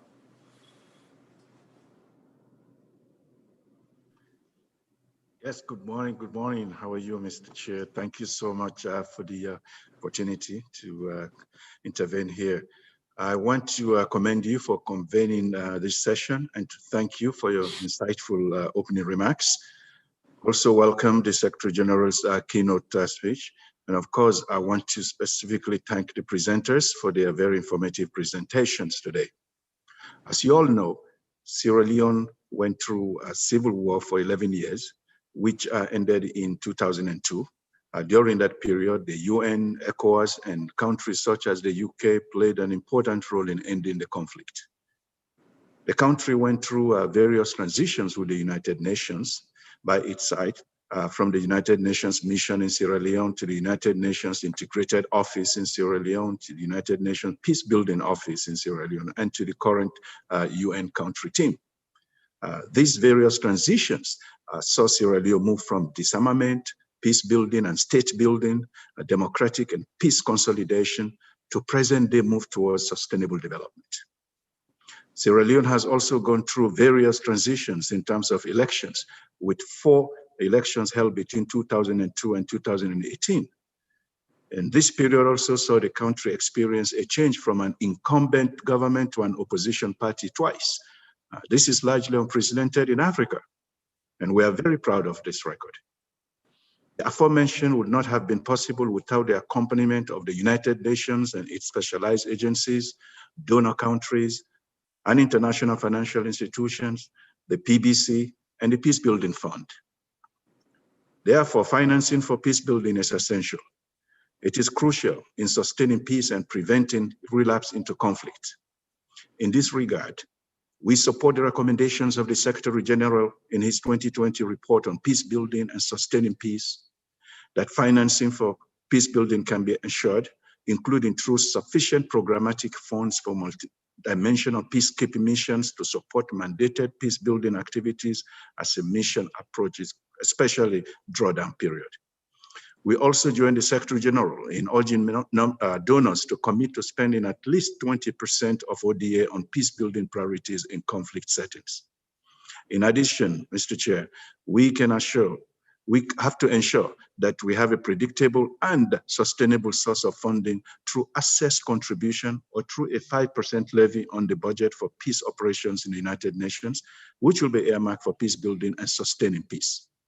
Furthermore, we would like to commend the co-facilitators of the ongoing peace building architecture review for including in a draft resolution a high-level meeting on financing of peace building of the General Assembly in the 76th session to explore ways to ensure adequate, predictable, and sustained financing for peace building. However, we would definitely prefer to have this meeting in the 75th session due to the urgency of this situation. In conclusion, Mr. Chair, we support the Secretary General in his effort to convene a replenishment conference for the Peace Building Fund. This is very important, and Sierra Leone looks forward to participating fully to make sure that we assure donors that contributing to the Peace Building Fund is indeed an investment for sustaining long-term development and consolidating peace and state building in many countries around the world. Je vous remercie bien. Merci beaucoup. I have to say, Ellie, in my life, when I went from opposition to government and back to opposition again, I had no idea I was a role model, but I'm very glad to hear about this experience in Sierra Leone. Next, we have our Chair Emeritus, Guillermo, from Colombia. Thank you, Mr. Chair, for convening this meeting of the Commission in these unprecedented times. Colombia acknowledged the Secretary General's report, and as it says, the recognition of the impact of the pandemic on peace-building efforts. We believe that the principle of national ownership must guide the cooperation between the country and the international organizations, donors, and international community. In this sense, the support from the United Nations system and agency must be coordinated with the receiving country in order to increase the efficacy of peace-building measures. Each country must define its priorities and leads the peace-building process, and international actors' fund must be aligned with these priorities. Colombia considers that international organizations and donors must not impose their own specific binding rules, but must work within the normative framework of the country involved. Last year, during our chairmanship, we highlighted the importance of the achievement of strategic alliances with international organizations. Financing for peace building is interlinked with development. This is why we must attack issues at the root of the conflicts. Without economic growth, countries emerging from conflict situations cannot generate enough opportunities for their citizens. Peace building requires that rural activities become profitable and sustainable. Achieving this requires property rights, infrastructure, and investment in public goods such education and health. Peacebuilding fund efficacy is dependent on the UN capacity in situ, and this is why articulation between Peacebuilding Fund and UN country team is fundamental to maximize the impact. Funds from the international donors will never be enough, more in these difficult times. They were better as catalysts rather than ongoing sources of financing. On January 15, 2020, the first meeting of the Peacebuilding outside New York was held in Cartagena, Colombia. The meeting was called to share experiences and analyze good practices for financing and a strategic partnership for the consolidation of peace. The initiative of the President of Colombia was valuable opportunity to learn firsthand about some of the socioeconomic stabilization strategies that have been implemented in the peace-building process in Colombia. Mr. Chairman, I want to reiterate the important work that the Peacebuilding Commission and the Peacebuilding Fund are doing around the world, and the commitment of my country with building a sustained and lasting peace. Thank you, Mr. Chairman. Thank you, Guillermo. We quickly turn to Egypt, Mohamed Idris, and then Guatemala, Luis Lam, and Isa Conforto from Mali. Mohamed. Good morning. Good morning. Thank you very much, Mr. Chairman. Thank you, dear Bob. Thank you to you and your vice chairs, and to ASG Oscar and the PBSO team for convening the PBC's annual session on this crucial theme. I also take this opportunity to thank all the distinguished briefers for their insightful presentations. I cannot emphasize enough the importance of the topic of our annual session. Ensuring predictable and sustained financing across the whole of the peace continuum is integral to realizing the peace building and sustaining peace objectives of the countries concerned. It's of paramount concern to us that there has been very limited progress on financing for peace building. We hope that the ongoing review of the UN peace building architecture could contribute to advancing this collective endeavor. We are mindful of the gap, as you, Mr. Chair, and the need for regular exchanges to keep momentum and push this agenda forward. However, it is evident that we don't lack proposals or options to achieve some progress in this direction. It is therefore incumbent on all of us to act urgently and innovatively to examine the obstacles hindering action on the various options presented in the SDGs report to ensure adequate, predictable, and sustained financing for peace building. In this connection, I would like to share briefly the following. First, we see merit in considering the SDGs report option, the SDGs options on the provision of assist funding and voluntary contributions to finance the peace building fund. Second, we concur with the priority highlighted in the SDGs 2020 report with regard to ensuring that peacekeeping missions have sufficient programmatic funding to support mandated peace building activities, especially when a mission approaches drawdown as a means to support national ownership of peace building priorities towards smooth and successful transitions. Third, strengthening national ownership and sustainability requires increased financial allocation and technical support to building national and local institutions and capacities, especially in peace operations, transition, setting as in cross-border and regional programming. Fourth, it's imperative to identify practical ways to advance synergies, complementarities, and coherence between different financial mechanisms, including between the UN, World Bank, African Development Bank, and EU financial tools and mechanisms. In this regard, We take note of the emphasis made by the independent eminent persons on the new concept of good peace-building donorship. In this context, we encourage donor countries to channel their contributions to the areas prioritized by conflict-affected countries themselves, often discussed by the PBC. The PBC role is significant in bridging the difference in perspectives of technical financial experts and political decision makers in order to ensure that financing is channeled to address the strategic needs and the priorities set out by the countries concerned. In Africa, for instance, the AUC PCRD presents a pillar around which partners' support can be organized and extended. Lastly, Mr. Chairman, it is key to advance multi-stakeholder process that include the private sector and international financial institutions as critical partners. In conclusion, Egypt remains committed to supporting all efforts to achieve the desired progress in ensuring adequate, predictable, and sustained financing for peacekeeping, for peace building. Thank you very much, Mr. Chair. Thank you, Mohammed. Much appreciated. I'm just trying to check who's next here, just a second.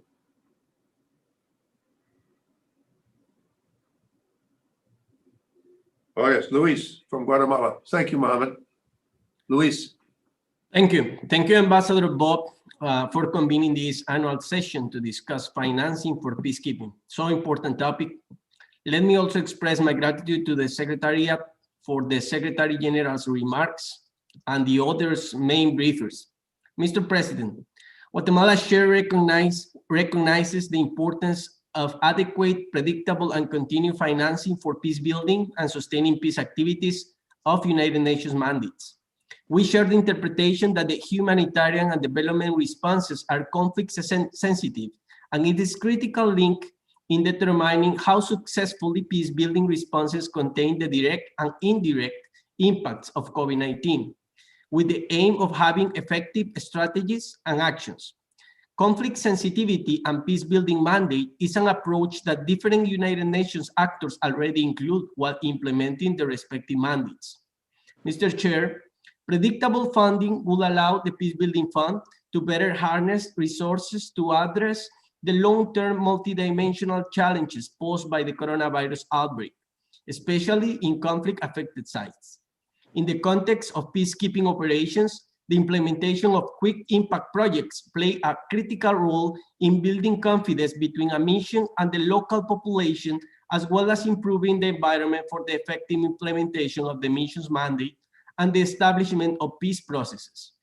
In this regard, we agree with the independent eminent person's recommendations in the line that transitioning planning at headquarters and in the field should take conflict dynamics fully into account and consider peace building as an integral component of unified responses, including through the UN Sustainable Development Cooperation frameworks. My delegation emphasized the importance of coordination and coherence between peace building and sustaining peace efforts across all three pillars of the United Nations systems at all stages of conflict, and with a special focus on rule of law, security sector reform, disarmament, demobilization and reintegration, and community violence reduction programs. Mr. Chair, in the context of our national experience, the Peace Building Fund has been contributing in Guatemala in different sectors, inter alia, strengthening rule of law, promoting dialogue and a focus on human rights in addressing social conflicts, empowering the participation of women in peace building, as well as the protection and reintegration of migrants in Central America, in Guatemala, Honduras, and El Salvador as the first regional project of the PBF, focusing on three key areas that require immediate responses. One, strengthening mechanisms for social and economic reintegration for migrants upon return. Two, strengthening mechanisms for the protection and prevention of violence. And three, complementing the civilian security policy with actions to promote social inclusion, the strengthening of the administration of justice, and the exchange of information between the countries on lessons learned. We look forward to continue working with the support of the Peacebuilding Fund and the Secretariat. Mr. Chair, finally, it's our interpretation that the 2020 Peacebuilding Architecture Review should contribute with the aim to improve the work of the UN on peacebuilding with the idea of exploring more ways to ensure peacebuilding financing at the United Nations system. I thank you. Thank you so much, Luis. We're going to turn now to Mali Isa Konfuru, and then Gambia, Alang Yabu, and then Brazil, Ronaldo. Thank Isa. you. Thank you, Chair. Thank you very much for convening this annual session of the Peacebuilding Commission on a topic which is very, very important to Mali and many countries in fragile situation.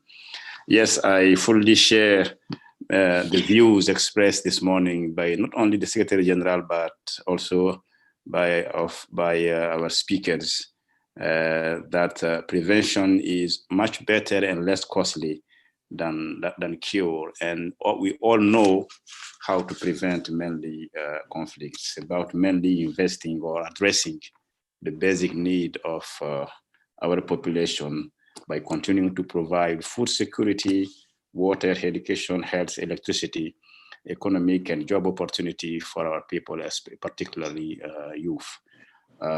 Hopefully, I hope that stable country will pay close attention to this priority issue to avoid being in conflict or in crisis.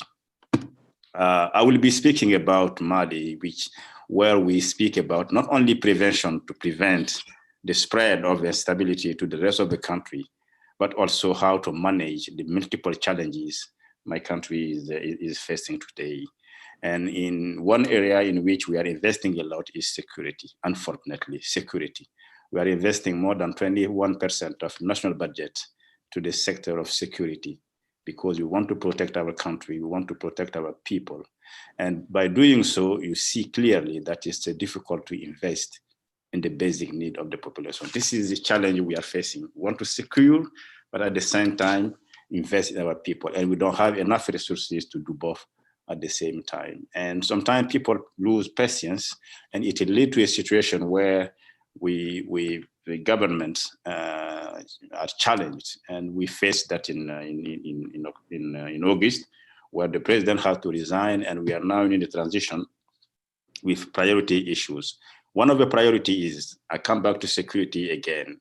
For us, yeah, it's about investing in security, but also it's mainly about investing in the peace in the Alger 2015 peace agreement, which has 4 dimensions: security, political and institutional reforms, security dimension, including DDR. I mean, DDR is disarmament, demobilization, and reintegration. We have development dimension, and we have also justice and reconciliation aspects, which are also provided in the peace agreement. It's an ambitious peace agreement, I can tell you, a very ambitious one, and we are mobilizing all our resources to do so. But alone we cannot, and that's why if I have any appeal to this meeting, is to not only commend already our partners which are providing us with support, but to also call on more support to help us implement this peace agreement, to help us end the spread of instability in the center of the country, and most importantly, to give hope to our youth, to give hope to our people by investing in education, by investing in water and electricity, by providing basic services to them, and by creating jobs and economic opportunity for them. I would like to underline here a call made by my sister, Miss Ben Baba Jamila Ferjani, who was calling on the need to invest in opportunity for people. This is the key to stabilize the country. The recommendation I would like to make also is to, fully support the proposal made by the ambassador of Japan concerning better coordination and synergy among all actors. This is a call I'm making every time I have opportunity to meet our colleagues here. Yes, we have a lot of partners, but sometimes we have these challenges of coordination of our efforts, not only among the partners, but also the coordination with the government to give us more efficiency and more legitimacy to invest in the people and see, provide the dividend of peace to the populations. I would like to end by hoping that the review, the 2020 review of the PBC will allow for us to have clear guidance on how we deliver finally. We take actions to deliver, to support country in crisis, to support the population in crisis, and to give hope to youth. Thank you very much, Chair. Thank you, Isa, for bringing us down to reality and really reminding us. If I may, Chair, I'm sorry. If I may, Chair, I would like to bear a witness concerning the importance of a peacebuilding fund. I have been to Gao, which is in the north of Mali, and I've visited some project funded by the Peacebuilding Fund. I see the impact on the women. I see the impact also in how the fund is improving the intercommunal dialogue among people to bring peace and stability and social cohesion on the ground. This is something which is very, very good, and I would like to appeal partners to continue to support the Peacebuilding Fund. Thank you. Thank you so much for that, Isa. It's very important for us to be reminded about what's really happening on the ground. We go now to Gambia, to Lanyabu, to Brazil, to Ronaldo, to Burkina Faso, to Eric, and Geraldine from Ireland. And then we'll go to others, but I'd like to get those done. And time is marching on, as they say. So please keep your remarks succinct as possible. Gambia. Thank you very much, Mr. Chair, for convening this annual session, and also thank you for giving me the floor. At the outset, permit me to express my sincere appreciation to Mr. Antonio Guterres, Secretary General of the United Nations, for his statement this morning. Also allow me to extend appreciation to all the briefers for their adequate and informative briefings and assurance of commitments to the partnerships that our institutions enjoy. Similarly, I extend appreciation to Mr. Oscar Fernandez Taranco, Assistant Secretary General for Peacebuilding Support Office, and his dynamic team at the PBSO. My delegation remains grateful to you all. Mr. Chair, 2 years ago, His Excellency Mr. Adama Barrow, President of the Republic of the Gambia, graced this annual session with his physical presence. We confirmed the importance the Gambia places on this very important and convening body on peace building. The theme of this year is carefully chosen in view of the impending funding gaps since the report of the Secretary General of 2018. We clearly laid out various financing options, and yet a good number of these options are not heeded to. The Gambia, being a success story of peace building and transitioning state from fragility, is concerned to read from the Secretary General's 2020 report that adequate, secure, and predictable funding of peace building remains a critical challenge. Our overarching goal, as articulated by the President of the Gambia and many other high-level representatives that met here in 2018, is to build and sustain peace, the aim of which is impossible to attain without adequate and predictable resources. Nevertheless, we are encouraged with renewed optimism for the future as we continue to work with PBSO to complete the ongoing projects as well as to implement the year 2020 recently approved project and cost extension on young women and men as stakeholders in ensuring peaceful democratic processes and advocates for the prevention of violence and hate speech. This project is very much in line with the government of the Gambia's priorities within priorities for sustainable peace and development, which is why the government of the Gambia takes into account the promotion of key areas like democracy, transparency, rule of law, and economic growth. Mr. Chair, in our quest for advancing sustainable peace within and beyond the Gambia, the government is of the strong conviction that key areas of concern must be mainstreamed in our national efforts to build peace and sustain it over the long haul. Regional strategies to support the evils of organized crime, trafficking in persons, terrorism, and violent extremism must be supported. It is our resolve to achieve sustainable peace in the Gambia by investing in economic growth, guided by the rule of law, democracy, and transparency. Good governance, institutional reforms, people-centered approaches, and recovery and building back better from COVID-19 will continue to inform our peace-building efforts.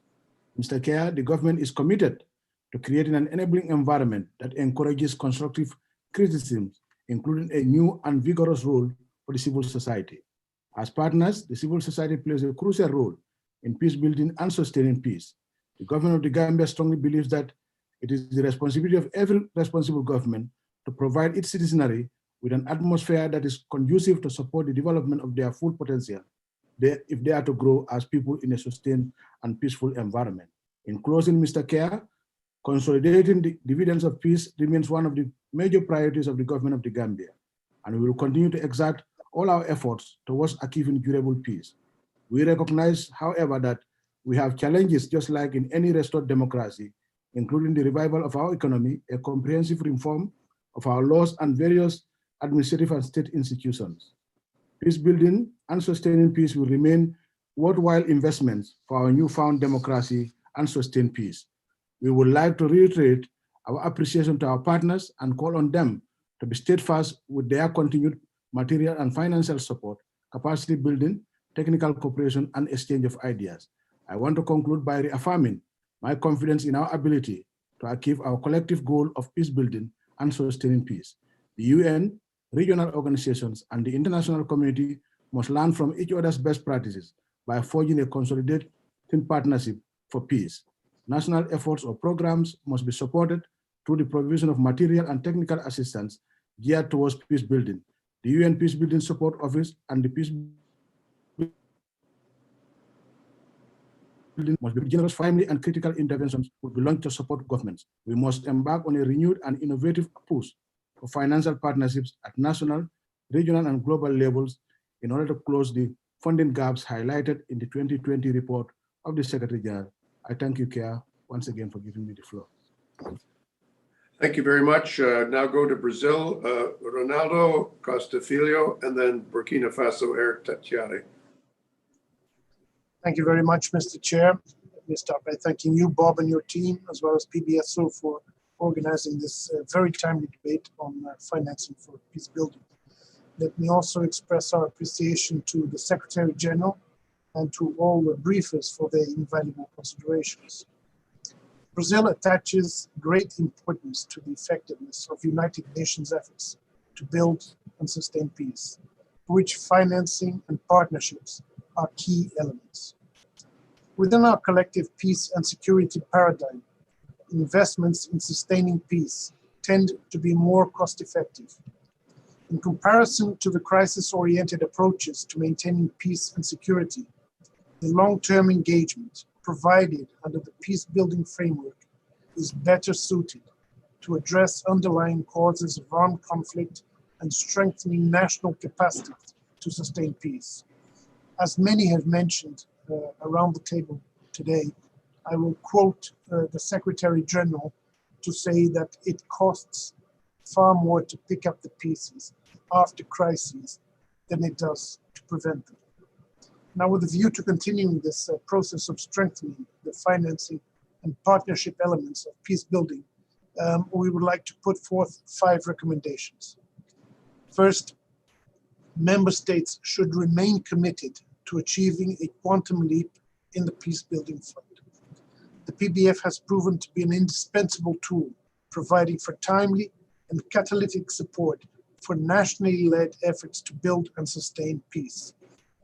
The options formulated by the Secretary General that would entail the use of new or unspent assessed contributions for an adequate, predictable, and sustained financing of peace building must continue to be properly assessed under the purview of the General Assembly, especially its administrative and budgetary committee.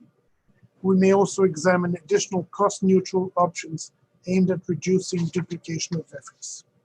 Second, the indispensable role of South-South and trilateral cooperation to the realization of development and peace-building goals should be properly acknowledged. The provision of technical and expert cooperation on a demand-driven and horizontal basis and free from conditionalities has proved instrumental in addressing the root causes of conflict and paving the way for post-conflict recovery and development. Third, member states should remain fully committed to providing the necessary resources so that peacekeeping missions can continue to carry on with their programmatic activities and quick impact projects associated with peace building and sustaining peace. In numerous circumstances, UN peacekeepers themselves play the role of early peace builders. The synergies between peacekeeping and peace building have become all the more critical, especially in the wake of the current pandemic, since peacekeeping missions are confronted with growing social and economic challenges resulting from COVID-19. The Peacebuilding Commission is uniquely positioned to advise the Security Council on the indispensable peace-building tasks that only peacekeeping missions are able to effectively perform. The Security Council should actively request the advice of the PBC during the elaboration and renewal of mandates of all peacekeeping missions and special political missions. Fourth, assessing the impact of financing and the performance of technical cooperation projects over time is equally important. By bridging data gaps and increasing information coverage and accuracy, cooperation projects can be more appropriately designed and implemented, while more reliable assessments can also be drawn for their performance. Finally, the mobilization of partnership networks for peace building and development must be further explored. The PBC should continue to offer its platform to mobilize international support for nationally led peace-building efforts. To this end, the strategic and operational partnership between the PBC and key stakeholders must be carried out within appropriate frameworks and in accordance with the interests of the wider membership. We must avoid practices and concepts, such as those of fragile contexts or fragile countries, that are not representative of a multilateral consensus. To conclude, Mr. Chairman, we would like to once again express our gratitude for the opportunity to engage and exchange and reaffirm our commitment to an efficient and effective UN peacebuilding architecture. Thank you. Thanks, Ronaldo. Geraldine from Ireland. Good morning. Thank you very much indeed, Bob. Sorry, Geraldine, excuse me. I just made a mistake. It's actually Eric's turn. So I'm going to ask no problem. No problem. Diaré from Burkina Faso. Sorry, Eric. My mistake. Merci. Thank you very much, Chair.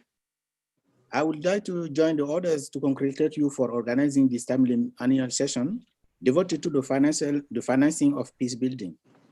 I would like also to congratulate all the speakers for their brilliant contribution and the UN Secretary General for his continued commitment to peace building.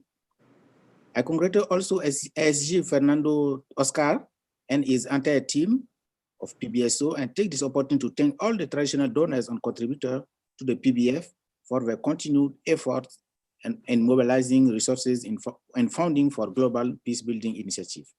Mr. President, the information available to us clearly indicates inter alia that funding of peace building activities in the United Nations system is insufficient and that the share of ODA devoted to peace building has declined sharply, as the Secretary General reports makes clear, and that solution must therefore be found. Mr. President, the situation of my country was presented many times in front of the in the Commission before the COVID-19 pandemic, but also during the last meeting of the 8th of October on the economic impact of COVID-19. From its experience, Burkina Faso can be pleased with the many gains made, and particularly with the experience of the role played by the PBC in the organization of the joint mission ADB, World Bank, AU, United Nations, of the evaluation of prevention and peace building carried out in July 2019, and which led to the elaboration of the priority action matrix of the emergence program for the Sahel Burkina Faso.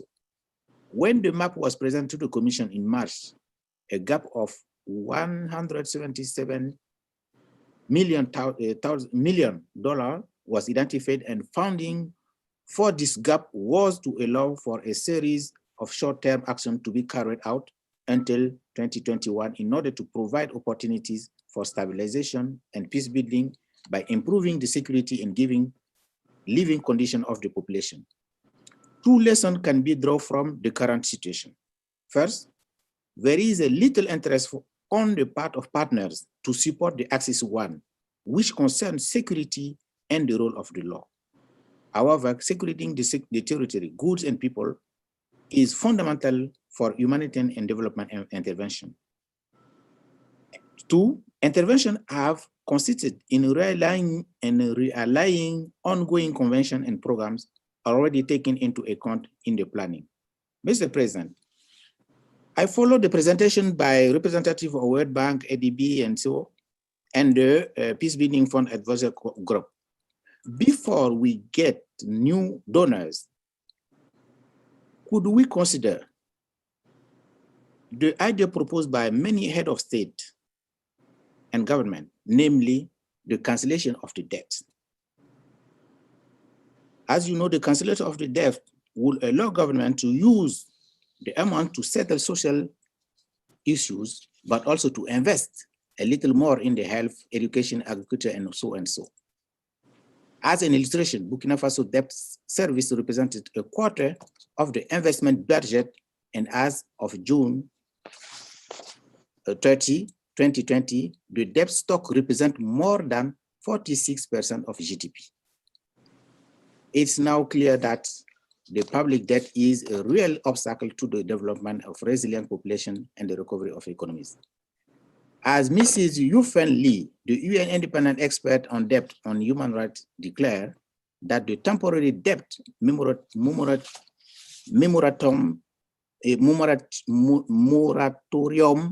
emergency financing debt, restricting and debt cancellation should be part of the set of tools available to state, international institutions, and the private sector in order to rapidly address debt program.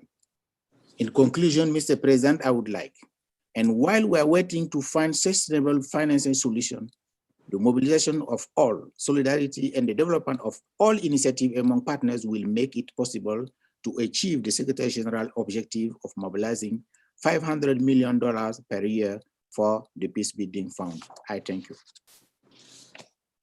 Thank you very much, Eric. Geraldine from Ireland. Thanks very much indeed, Bob. Good to be here. I'm really glad we're having this, I was going to say timely discussion, but as you listen to Eric and particularly Isa, who came earlier, talking about the complex situations faced on the ground in the Sahel alone, I think we know that the discussion we're having today isn't just timely, it's an urgent one. I mean, I think everyone on this call today professes to support the UN efforts in peace building, but and those commitments are sincere, I know, but the fact is that we're not backing that up with the financial resources that are needed to deliver in the UN context. And we certainly see the PBF as core to UN efforts itself. And that's why I'm particularly honored, pleased to be with my friend Ann Anderson, Ambassador Ann Anderson, whom you've heard from this morning, the chair of the PBF advisory group. Ann was at the UN at the very origins of the thinking and the revisions of some of the early workings out of the PBF. And we, as Irish representatives today, reiterate a firm commitment to making sure that this very important instrument in peace building is reinforced. Truth is that we're deeply concerned that resources this year for the PBF for 2020 funding have been revised downwards.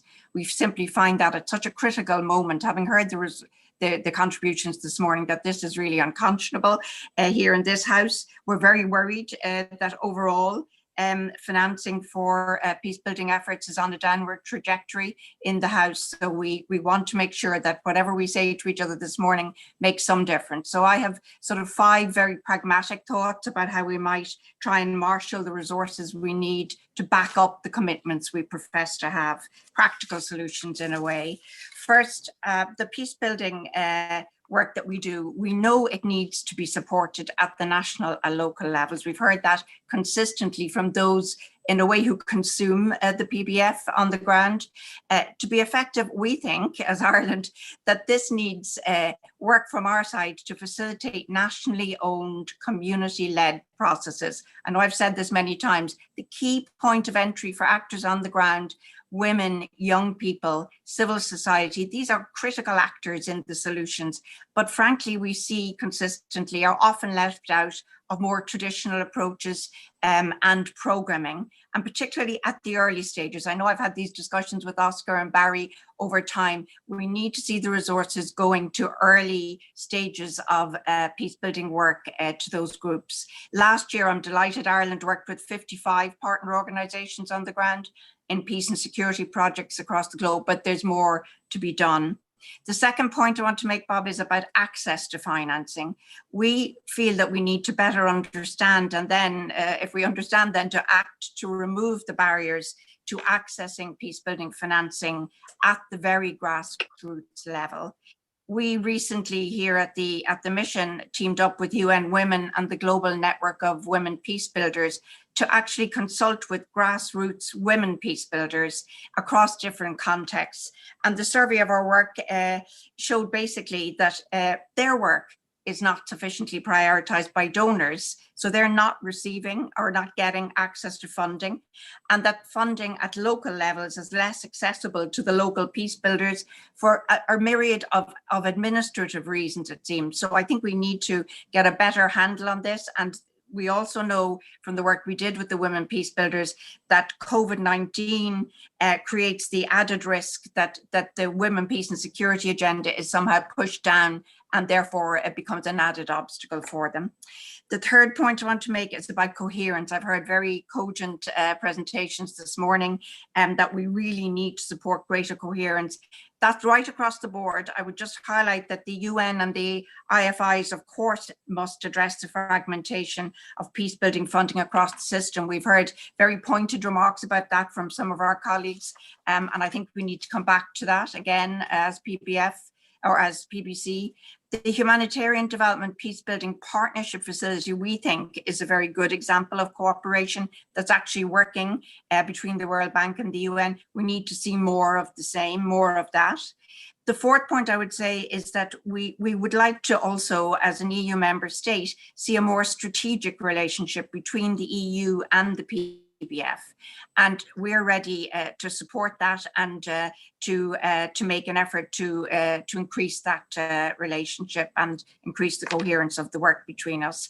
And then fifth and finally, we've heard the Secretary General, we listened to him. We are actively examining the possibility of redirecting unspent assessed contributions on peacekeeping to peace building.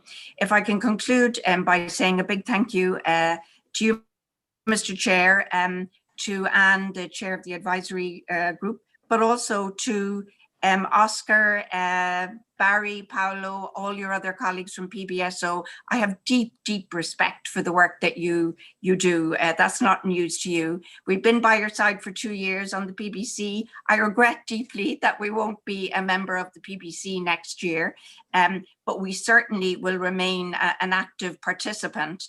And I wanted to say, as an incoming member of the Security Council, that you know the PBC has a friend in Ireland as we go to the table. And very particularly this morning, the PBF has a friend in Ireland as we go to the table in January. So thank you very much for the opportunity to speak, Bob. Thanks. Thanks, Geraldine. Colleagues, we have about half an hour left in order to give some of our briefers a chance to respond. And we have 9 speakers.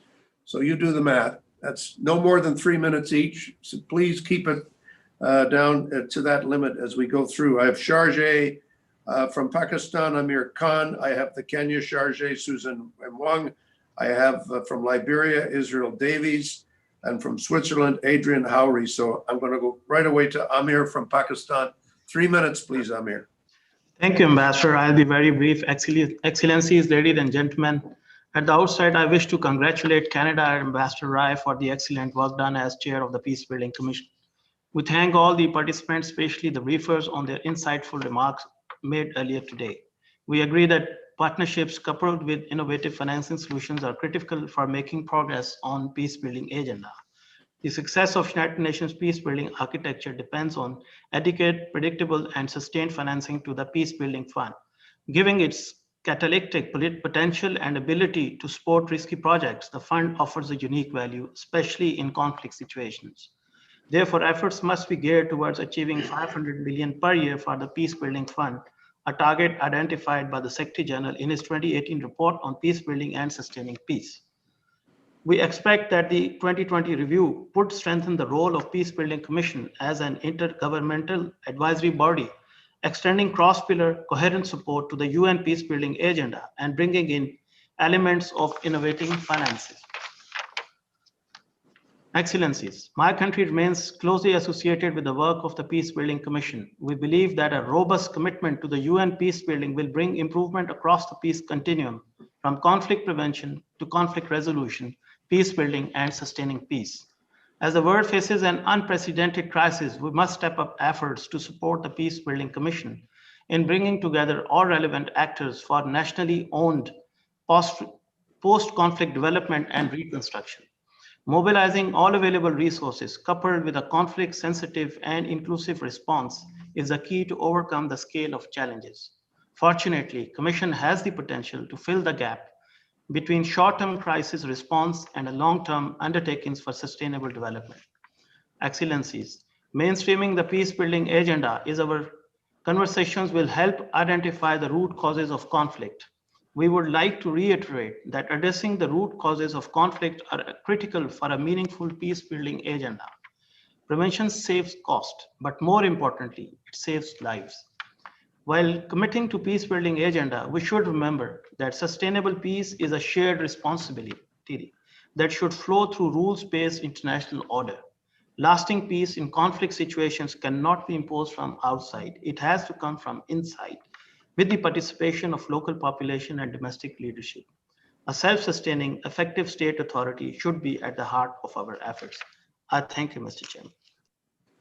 Thank you, Amir. Kenya, Susan.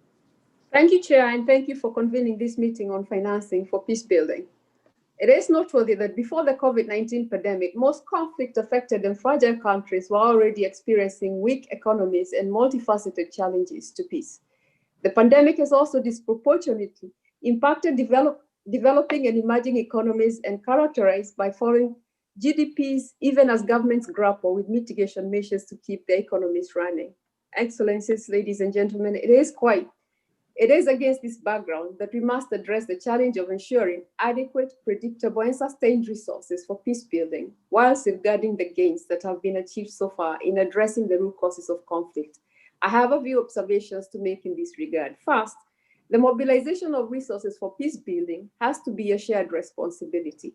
My delegation thanks and welcomes the diverse and informative briefers that have framed the financing situation locally, regionally, and internationally, and I would specifically like to thank the Vice President of the African Development Bank for his insights on the situation in Africa, and we look forward to the bank's continued partnership with PBC. Secondly, my delegation agrees that investment in local peace building is the glue that will keep development, humanitarian, and security efforts on a sustainable path in a way that peace dividends reach all sectors of the population, including youth, women, and the most vulnerable. Thirdly, in the area of investments in peace building in conflict-affected African countries, it is critical to approach African peace building and socio-economic development in alignment with the continent's context. Targeted investments, therefore, have to first and foremost be geared towards building the resilience of local communities against these existing and potential hurdles to peace building. Fourthly, 2020 inaugurates the decade of action to deliver on the SDGs. Underdevelopment has proved to be a major driver of conflict in many countries in our continent.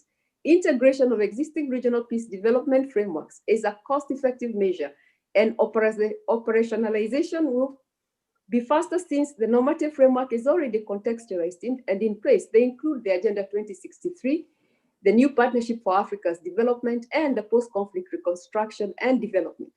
This will also allow formulation of informed policies, targeted funding, and minimize duplication of work in the areas of building and resilience. Fifthly, South-South cooperation is an important partnership and financing avenue that enables countries to explore peace-building solutions that are contextually relevant. The PBC should strengthen its partnership with the UN Office for South-South Cooperation, particularly in the operationalization of the Peacebuilding Fund and the UN Fund for South-South Cooperation, respectively. I'd also like to echo the distinguished representative from the African Development Bank on wealth creation, that it is incumbent on us member states to have a paradigm shift from the high dependency on international source of financing to innovative domestic resource mobilization, well-managed homegrown industries, local financial initiatives, and national partnerships with regional economic communities to ensure inclusive, targeted, long-term and nationally owned financing sources. And finally, I would like to hear from many of the briefers as I conclude, what proposals they can perhaps share to guide the members of the PBC in terms of what would constitute an effective high-level summit for financing for peace-building architecture review to have an impactful outcome in the field level. I thank you, Chair. Thank you, Susan. Liberia, Israel. Thank you, Honorable Chair. On behalf of my delegation, I wish to thank the organizers for this timely and well-intentioned meeting. I pay respect to all the previous speakers for their insightful contribution, including that of the Secretary General. I believe the concept on which today's meeting is premised will long remain a preoccupation for us all until our desired goal is achieved. We are aware that prior to the outbreak of the pandemic, peace-building needs were already being underfunded, and the repercussions of COVID-19 has further exacerbated the challenges, thus demanding us to accelerate our efforts in this regard. Therefore, we agree that financing the processes of conflict prevention and sustaining peace will demand more than innovative thinking. It will require our commitment to galvanize adequate and predictable funding and resources essential to peace-building initiatives, as well as the necessity to forge strategic partnerships. With our resolve, this is possible. Liberia is a practical example of the importance of the Peacebuilding Fund. In Liberia, the Peacebuilding Fund provided critical advice to the Security Council and assisted in mobilizing international support and the appropriation of resources for our peacebuilding priorities at every stage of our transition. Since then, the PBC has become the platform to discuss the UN country team capacities to support peacebuilding priorities in Liberia after the United Nations mission in Liberia drawdown, thus contributing to the creation of the Liberia Multi-Partner Trust Fund to help support the transition. It has also supported more actively the engagement of women and youth in national efforts to build and sustain peace, and has advocated the meaningful participation of women and youth in peace-building efforts during our transition. In recent years, the PBF has approved $25 million for Liberia in support of our peace-building priorities, including supporting the development of the second phase of the Liberia National Action Plan on Women, Peace and Security in 2019. The PBF also approved a second phase of cross-border cooperation with Côte d'Ivoire, focusing on social cohesion and security across and around the border. And with the recent development in that area, this may prove extremely critical. The invaluable support mentioned has significantly contributed to the hard-earned peace, security, and democracy enjoyed in Liberia, and the promotion of the necessary conditions geared towards transforming Liberia and the Liberian people. And for this, we are incredibly grateful to the United Nations Peacebuilding Commission, the PBF, and all our partners. We also want to acknowledge and thank the Kingdom of Netherlands for its overall support to the Peacebuilding Fund, with specific reference for advocating for the integration of the mental health and psychosocial support in peacebuilding needs, which is very critical to Liberia as well. To this end, we are grateful for the leadership Sweden, Chair of Liberia Configuration of the Peacebuilding Commission, which continues to engage with relevant stakeholders, including the PBF, to ensure that Liberia's peacebuilding priorities are fully addressed and supported. In closing, Mr. Chair, let me reiterate Liberia's commitment to the advancement of peacebuilding process and to the endeavors aimed at ensuring adequate and appropriate financing for peacebuilding priorities globally. I thank you so much. Thank you so much, Adrian from Switzerland, and then Jim Roscoe from the UK. Mr. Chair, Excellencies, dear colleagues, good morning. Just allow me to introduce myself very quickly. I'm Adrian Harry, the new DPR of Switzerland, and I'm taking up my functions today. So it's a great honor on this day to participate in the Peacebuilding Commission's annual session. I will be very brief. I will look forward to working with all of you. We commend, Mr. Chair, the PBC for placing the issue of financing on the agenda of its annual session of this year, and thank the distinguished briefers for their insights. We welcome participation by the World Bank and the African Development Bank in this meeting, and the signal this sends for cooperation and coherence between these institutions and the UN. Our own engagement in the PBC as chair of the Burundi configuration has certainly convinced us of the importance of this partnership. I would like to touch upon 3 areas where we see a need for action. First, coordination and coherence. We say it often, and we hear it even more often, yet it remains a major challenge. COVID-19 has thrown the problem of competition among funding instruments into sharp relief. One example for reducing fragmentation is the integration of the Saving Lives entity, Salient, into the Secretary General's Peacebuilding Fund. We commend the Peacebuilding Support Office, PBSO, and the UN Office of Disarmament Affairs, UNODA, for their efforts in overcoming the challenges linked to this integration. If we call for an integrated approach to peacebuilding as member states, we must also support the necessary coordination efforts as donors through a coherent approach to existing financial instruments. Second, we are convinced that we can only build back better if we strengthen civil society, and in particular women peacebuilders in countries affected by conflict. Country platforms for funding should prioritize this objective. Local organizations can only build and sustain capacities if they have enough unearmarked funding and horizon of several years. We should exchange best practices and replicate positive examples more broadly. One of them is the joint funding facility in Myanmar, which has been supportive of local civil society organizations.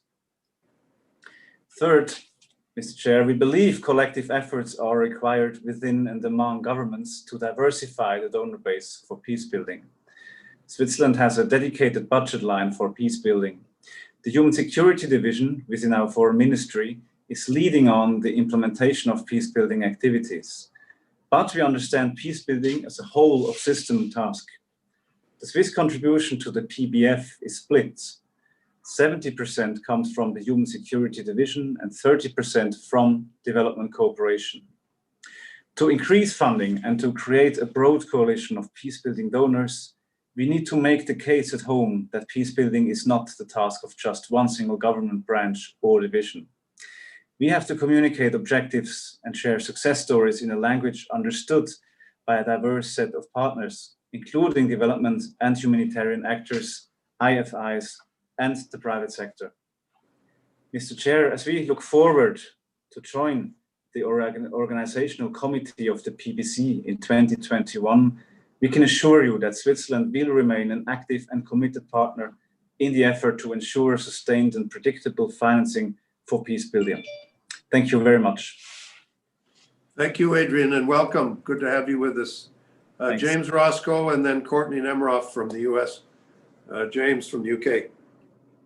Thanks very much, Mr. Chair, and thank you to all of our briefers and to everyone who's spoken this morning for a really rich and useful discussion. I think the issue of peacekeeping finance is very close to our hearts, so we really welcome the conversation today. And I think the conversation we've had shows that this issue really is a tough nut to crack.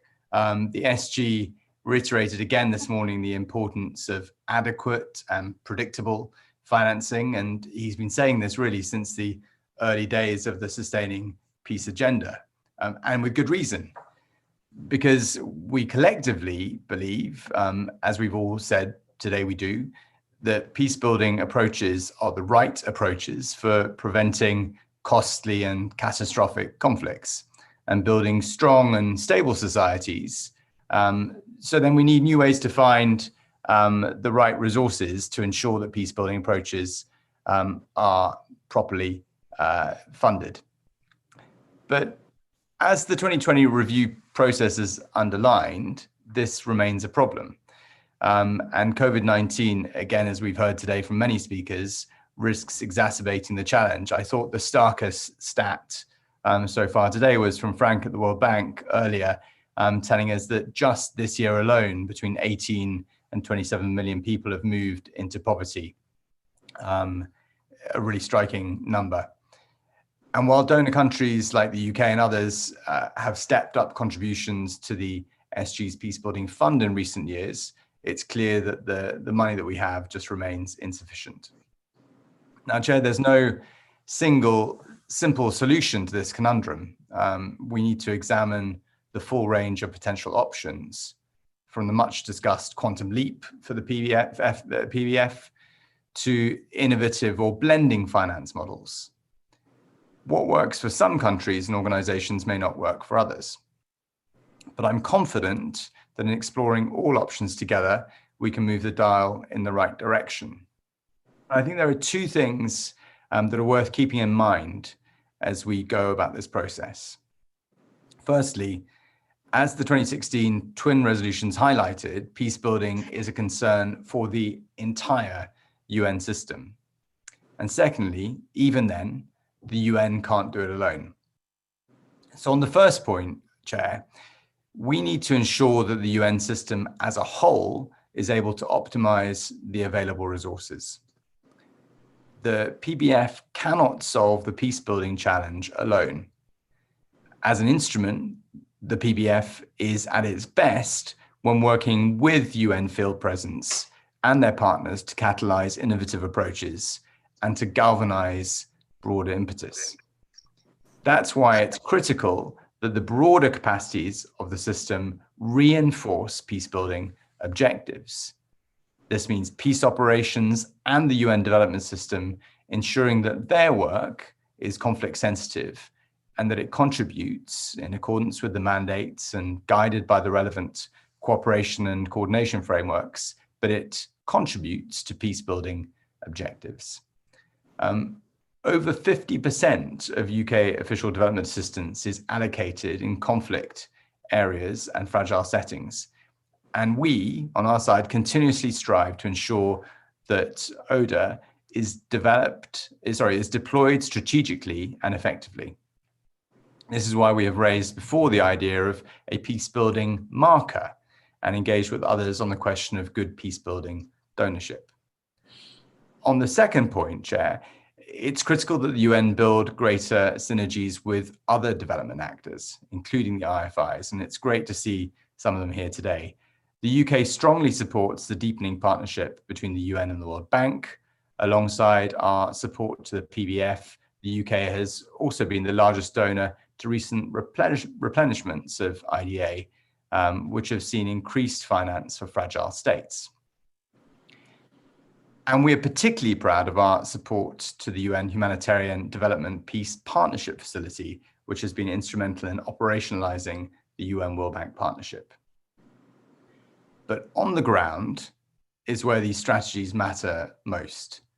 The Sustaining Peace Agenda and the Bank's Fragility, Conflict and Violence Strategy provide overarching frameworks. But effective operationalization relies on the timely deployment of the SCV advisors and the UN Peace and Development advisors. Consistent, close working relationships between the World Bank country directors and the UN resident coordinators and the development of holistic joint analysis need to be the basis for in-country cooperation. So, Chair, these are some initial reflections from our side. We really look forward to working with you and others to examine the full range of options on financing for more effective peace building. But the bottom line is we all need to provide a bit more money. Thanks. Thanks, James. Courtney, and then Yasser from Morocco, Alexander from France, and Song Li, our last speaker from China. A few minutes each, please. Thank you, Ambassador Ray, and thank you for leading today's annual session on the always important matter of supporting efforts to build peace, long-term stability, and security in conflict-affected environments. I also just want to take a moment to thank the Secretary General and all of the briefers for their very insightful and compelling remarks today. You know, the United States is deeply supportive of the efforts of this commission, the broader UN system, and UN member states to build and sustain peace. And we strongly believe that in order to address the root causes of conflict, peace building has got to be strategic, comprehensive, and incorporate all facets of conflict, from prevention to mitigation to reconciliation. A key element of our collective efforts is indeed to find sustainable financing for peace building. And I know a number of delegations have spoken about this. The Secretary General's Peace Building Architecture Review Report from earlier this year does present us with options to address this chronic challenge. Securing predictable financing is doubly important given the backdrop of COVID-19, of course, and its impact on the poorest and most at-risk populations. So it is up to us to work together on areas where there is broad consensus on financing and seize upon those opportunities, including broadening the pool of donor support and collaborating with international financial institutions. And I know Oscar has done a beautiful job on that collaboration with the IFIs. It's time for the donor pool to widen and for us all to step up. But we must emphasize that finding peace requires meaningful involvement of stakeholders as well as resources. Money's not going to do the job alone. It's critical, but it's not the only thing. First and foremost, women's meaningful participation at all levels of decision-making processes is critical to reconciliation, economic development, education, and transitional justice. And I'm heartened to hear that the number of PRs who are speaking about this is growing. Moreover, the work of building peace does not just fall to the UN or its member states. The role of civil society is fundamental to building sustainable peace. There's no cutting corners on this. Local communities and civil societies are particularly important in light of how stretched our social safety nets are and how stretched governments are in addressing the COVID-19 pandemic. And as we all work to advance peacekeeping, we've got to ensure that all of our efforts incorporate specific concrete benchmarks to measure and hold ourselves accountable for the meaningful participation and influence of women, civil society, and local populations. I know that there are a number of other speakers ahead of me, so I'm just going to close by saying that we remain a steadfast partner with the Peacebuilding Commission as it works to fulfill its critical mission, and we are committed to do so in a non-politicized manner and encourage all members of the Commission to safeguard the nonpartisan nature that has traditionally characterized the Commission's work. Thank you so much. Thank you, Courtney, Yasser, Alexander, and Songli. Thank you very much, Ambassador, for giving me the floor. At the outset, I'd like to join the previous speakers in thanking all the briefers and for their insightful remarks and echo the need to ensure adequate, predictable, and sustained financing for peace building. This formula, if we can call it like that, is now what we can call an agreed language. However, we're still struggling to reach the point of implementation.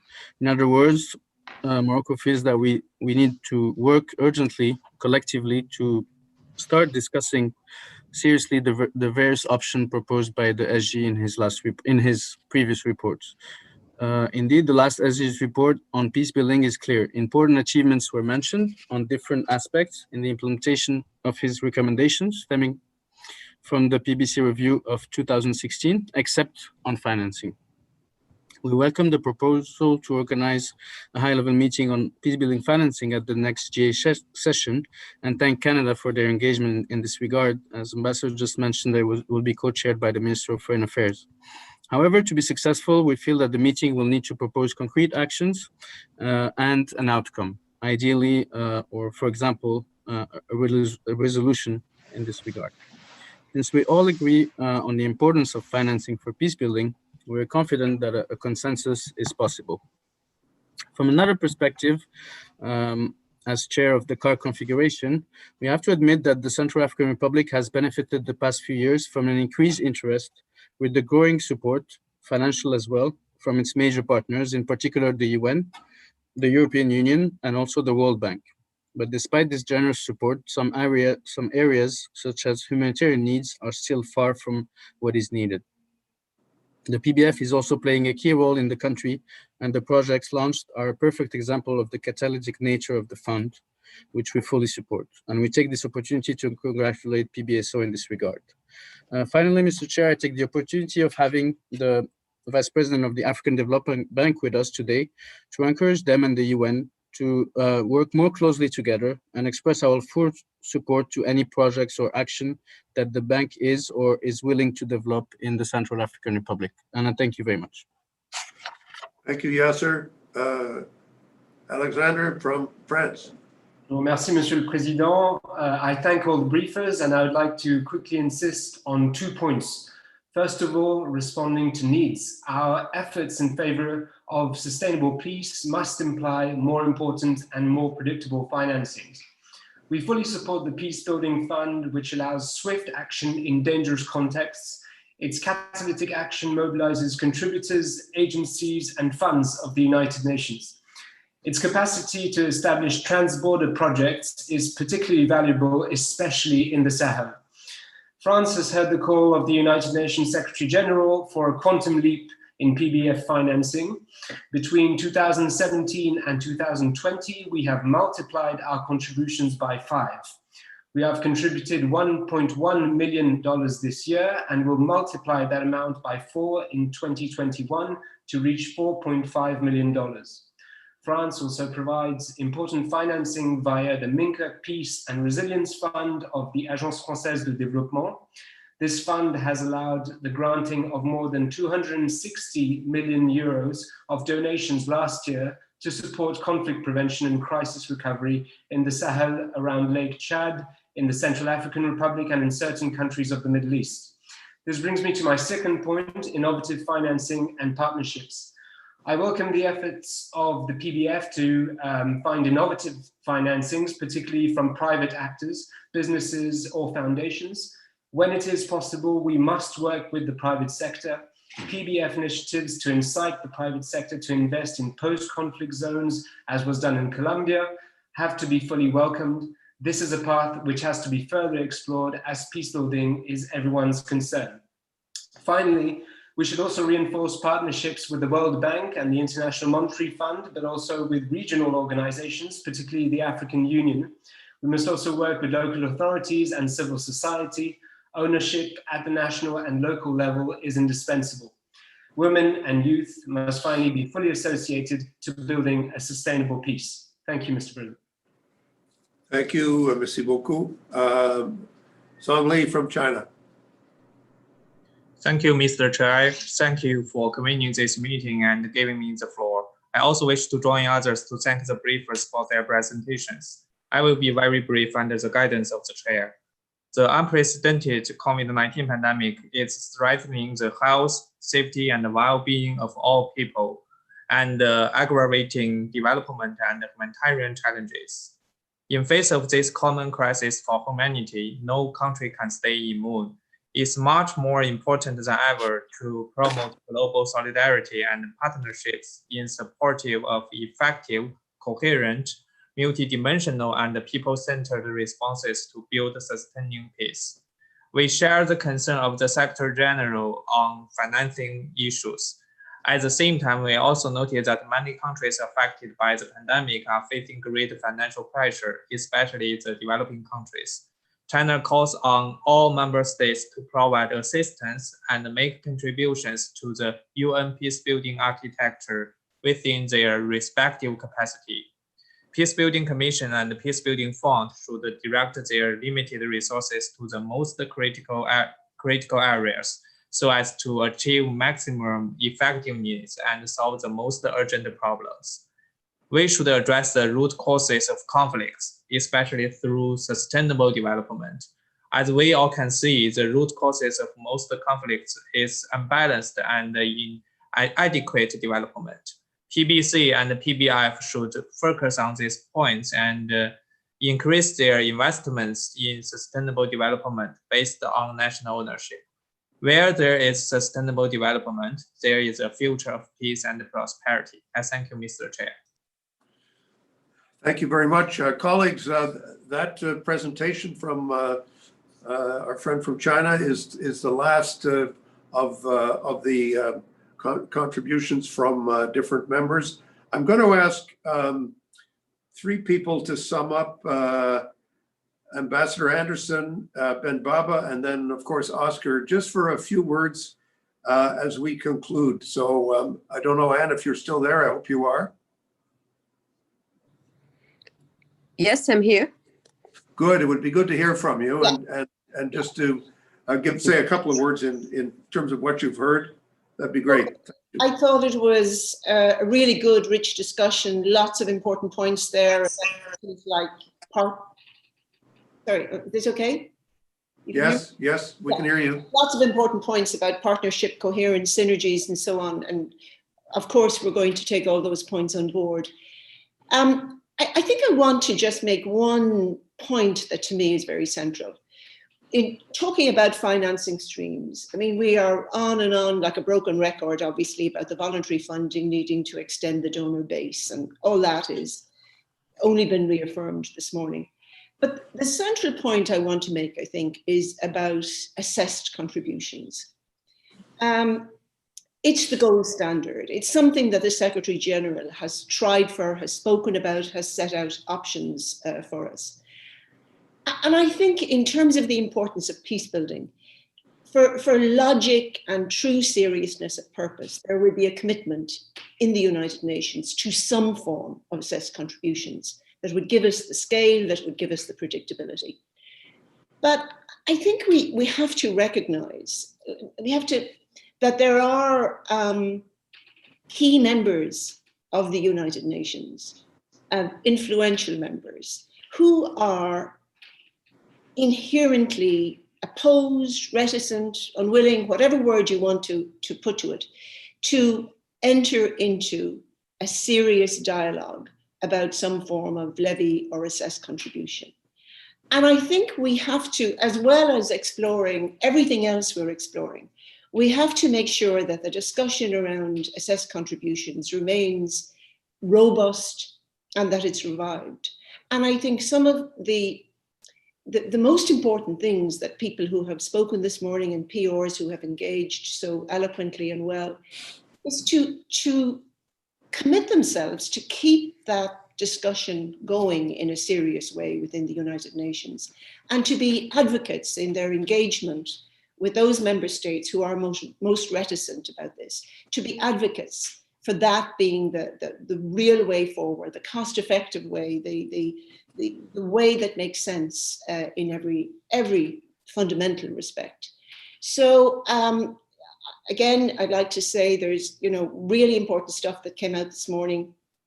Deliberate on all of it, and I wish we didn't have to keep beating the drum on the voluntary contributions and extending the donor base, and as I say, beating the drum, rattling the can nonstop. It's a kind of thankless job, but we need to do that. But we also have to get a robust, revived discussion with real seriousness of purpose about assessed contributions of some sort. Thank you. Thank you. And Ben Baba, any comments that you'd like to make? J'ai des commentaires, mais j'aimerais bien le dire en français. Désolée. Oui, absolument. Je peux le traduire. Allez-y. Donc, je voulais dire que vraiment, j'ai bien écouté, entendu tout le monde, et tout le monde est d'accord qu'il faut mener des actions pour les pays en conflit, pour les pays pauvres. Et moi, je pense que ces actions ne peuvent passer que par le secteur privé. Il faut donner du travail à ces jeunes, à ces femmes, pour lutter contre la pauvreté. Et quand nous arrivons à lutter contre la pauvreté, nous luttons contre l'insécurité. Le Covid-19 est vraiment venu encore plonger la pauvreté dans un trou plus profond encore. Et je pense que, comme vous l'avez dit, il est moins cher de prévenir que de guérir. Et ça ne passe que par leur donner du travail. Merci beaucoup. Merci beaucoup.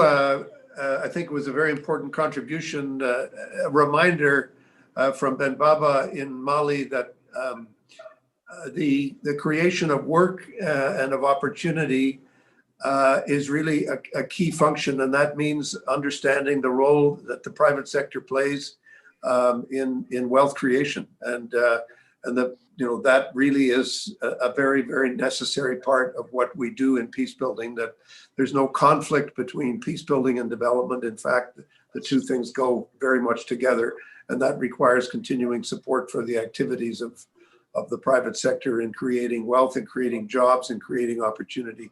I think an important reminder. Oscar, I'm going to give you the semi-final word because I will sum up at the end, but go ahead, Oscar. Thank you, Mr. Chair. Thank you, Ambassador Ray, and to all the excellent briefers. I think this has been one of the most substantive discussions this Peacebuilding Commission has really ever had on the issue of financing, which I think since the birth of this peacebuilding architecture had been already identified as a key challenge. So this is nothing new. We've been confronting this need to find solutions and a more predictable and sustained manner, actually, of putting prevention and peacebuilding at the heart, as capitulated in the first article of the Charter, to prevent the scourge of war. This has become the Secretary General's key, if you will, thread across all of the reforms, is to get the system to become much more coherent, less fractioned, to address the issues of peacebuilding and sustaining peace. Prevention at the heart of the action of the UN, precisely for the many, many reasons that the excellent briefers and all the interventions that we heard today spoke to. And I think we are at a particularly important juncture with this pandemic that has actually, as stated by our colleagues from the international financial institutions, heightened the risk of violent conflict and actually accelerating and reversing development gains and peacebuilding gains. So if there was ever a moment to make a case for peacebuilding and financing, it's now. And it's now not because financing, and here let me just say and thank everybody for the testimonials about the impact of the Peacebuilding Fund in your respective countries, from those who are receiving these contributions, but also from the many important and key donors who are providing these generous support to the SG's fund. Many of you have spoken about its catalytic, its fast, its flexible nature. It is at the heart of delivering a more coherent, a more partnership-geared UN. This is not about what the PBF alone is doing. And I think as the discussion showed today, the financing discussion is not about one single actor. It's about how the different actors are working together in a more coherent and in a more predictable way. So the issue of predictability is crucial to the Secretary General's quantum leap request, because without the predictability, it is very difficult to set in gear the type of rapid response that many of you have referred to. And so if we want to keep supporting national priorities, if we want to be supporting people-centered solution, if we want to build on the SDGs and to really strengthen local resiliences, this instrument that the Secretary General is the only instrument that he manages directly. I manage it on his behalf, but it's the one instrument that cuts across the work of the UN and allows it to work in a much more agile and in a much more strategic manner with governments and with other key partners. So I think just the final point is, up to now, for the past 4 years, we've been talking about his plea for a quantum leap forward. For the first time, literally, as a result of constraints in contributions, we're thinking of a quantum leap that possibly could be taking us backwards. And I think this is the heart of the big challenge we have going into next year. And here I just want to thank Canada for the initiative of actually considering this co-sponsorship of this important meeting to resource the fund and to expand the base of the contributions. The fund is one of the most subscribed to funds in the UN. We've had over 40 countries that have contributed to it over its lifespan. I think it's a moment to recommit. Some can commit with a lot, others with less, but I think it's this universality, if you will, that speaks to the legitimizing factor, and for us to be able to work on difficult priorities that government come to us requesting our support. Many of you have heard these stories here today. So again, this is a crucial coherence driver. It's a crucial rapid response.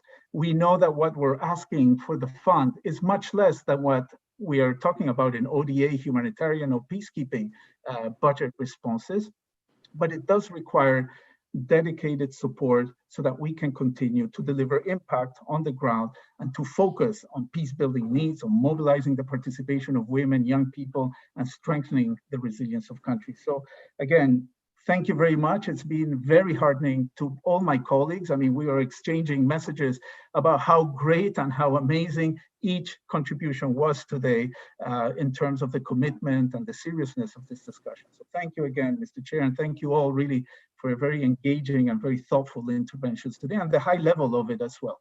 Thank you. Thank you, Oscar. I think we have consensus on a few key points, colleagues. The first one, which Oscar and Anne have talked to, is what I call we're coming to the end of the bake sale era as a means of funding the organization. Peace building should be an integral part of the budget of the United Nations, and it should be an integral part of our whole approach to peace, which is at the very foundation. And this is the 75th year and 75th anniversary. We should be reflecting on that. The second is that as a kind of compact with, I hope, an agreement over time that we can change the method of funding, that we have to really improve the level of integration on the ground and look hard at how we create what my friend Ambassador Ishikani called the synergies on the ground, to make sure that we're not seeing any overlap, that we're not seeing any duplication, and that we're coordinating the efforts of donors much more effectively, which is something we think the resident coordinators can do, plus the additional work of the Peacebuilding Commission. And finally, the need for us to be constantly looking at greater integration with the World Bank and with the IFIs as we look at more creative and innovative funding, and yes, bringing the private sector in, and realizing that this notion somehow that you can have development assistance without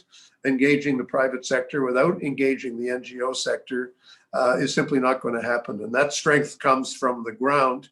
A very important message from Geraldine in Ireland and from others about the importance of understanding the local nature. So we have national ownership, we have local ownership, and we have well-funded, consistent, predictable funding from the center, not driving the agenda, but giving the agenda some coherence and a way of cutting across some of the silos that still, we are reliably informed, exist in the organization, as they do in all large organizations.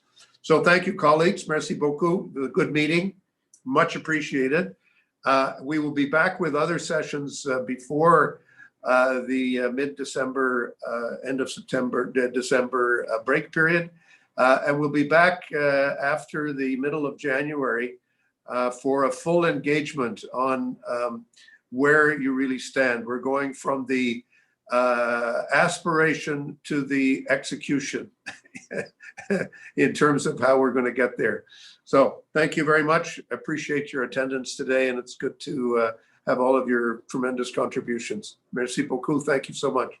Merci, Bob. Thank you. Bye-bye. Thank you very much. Thank you. Thank you very much.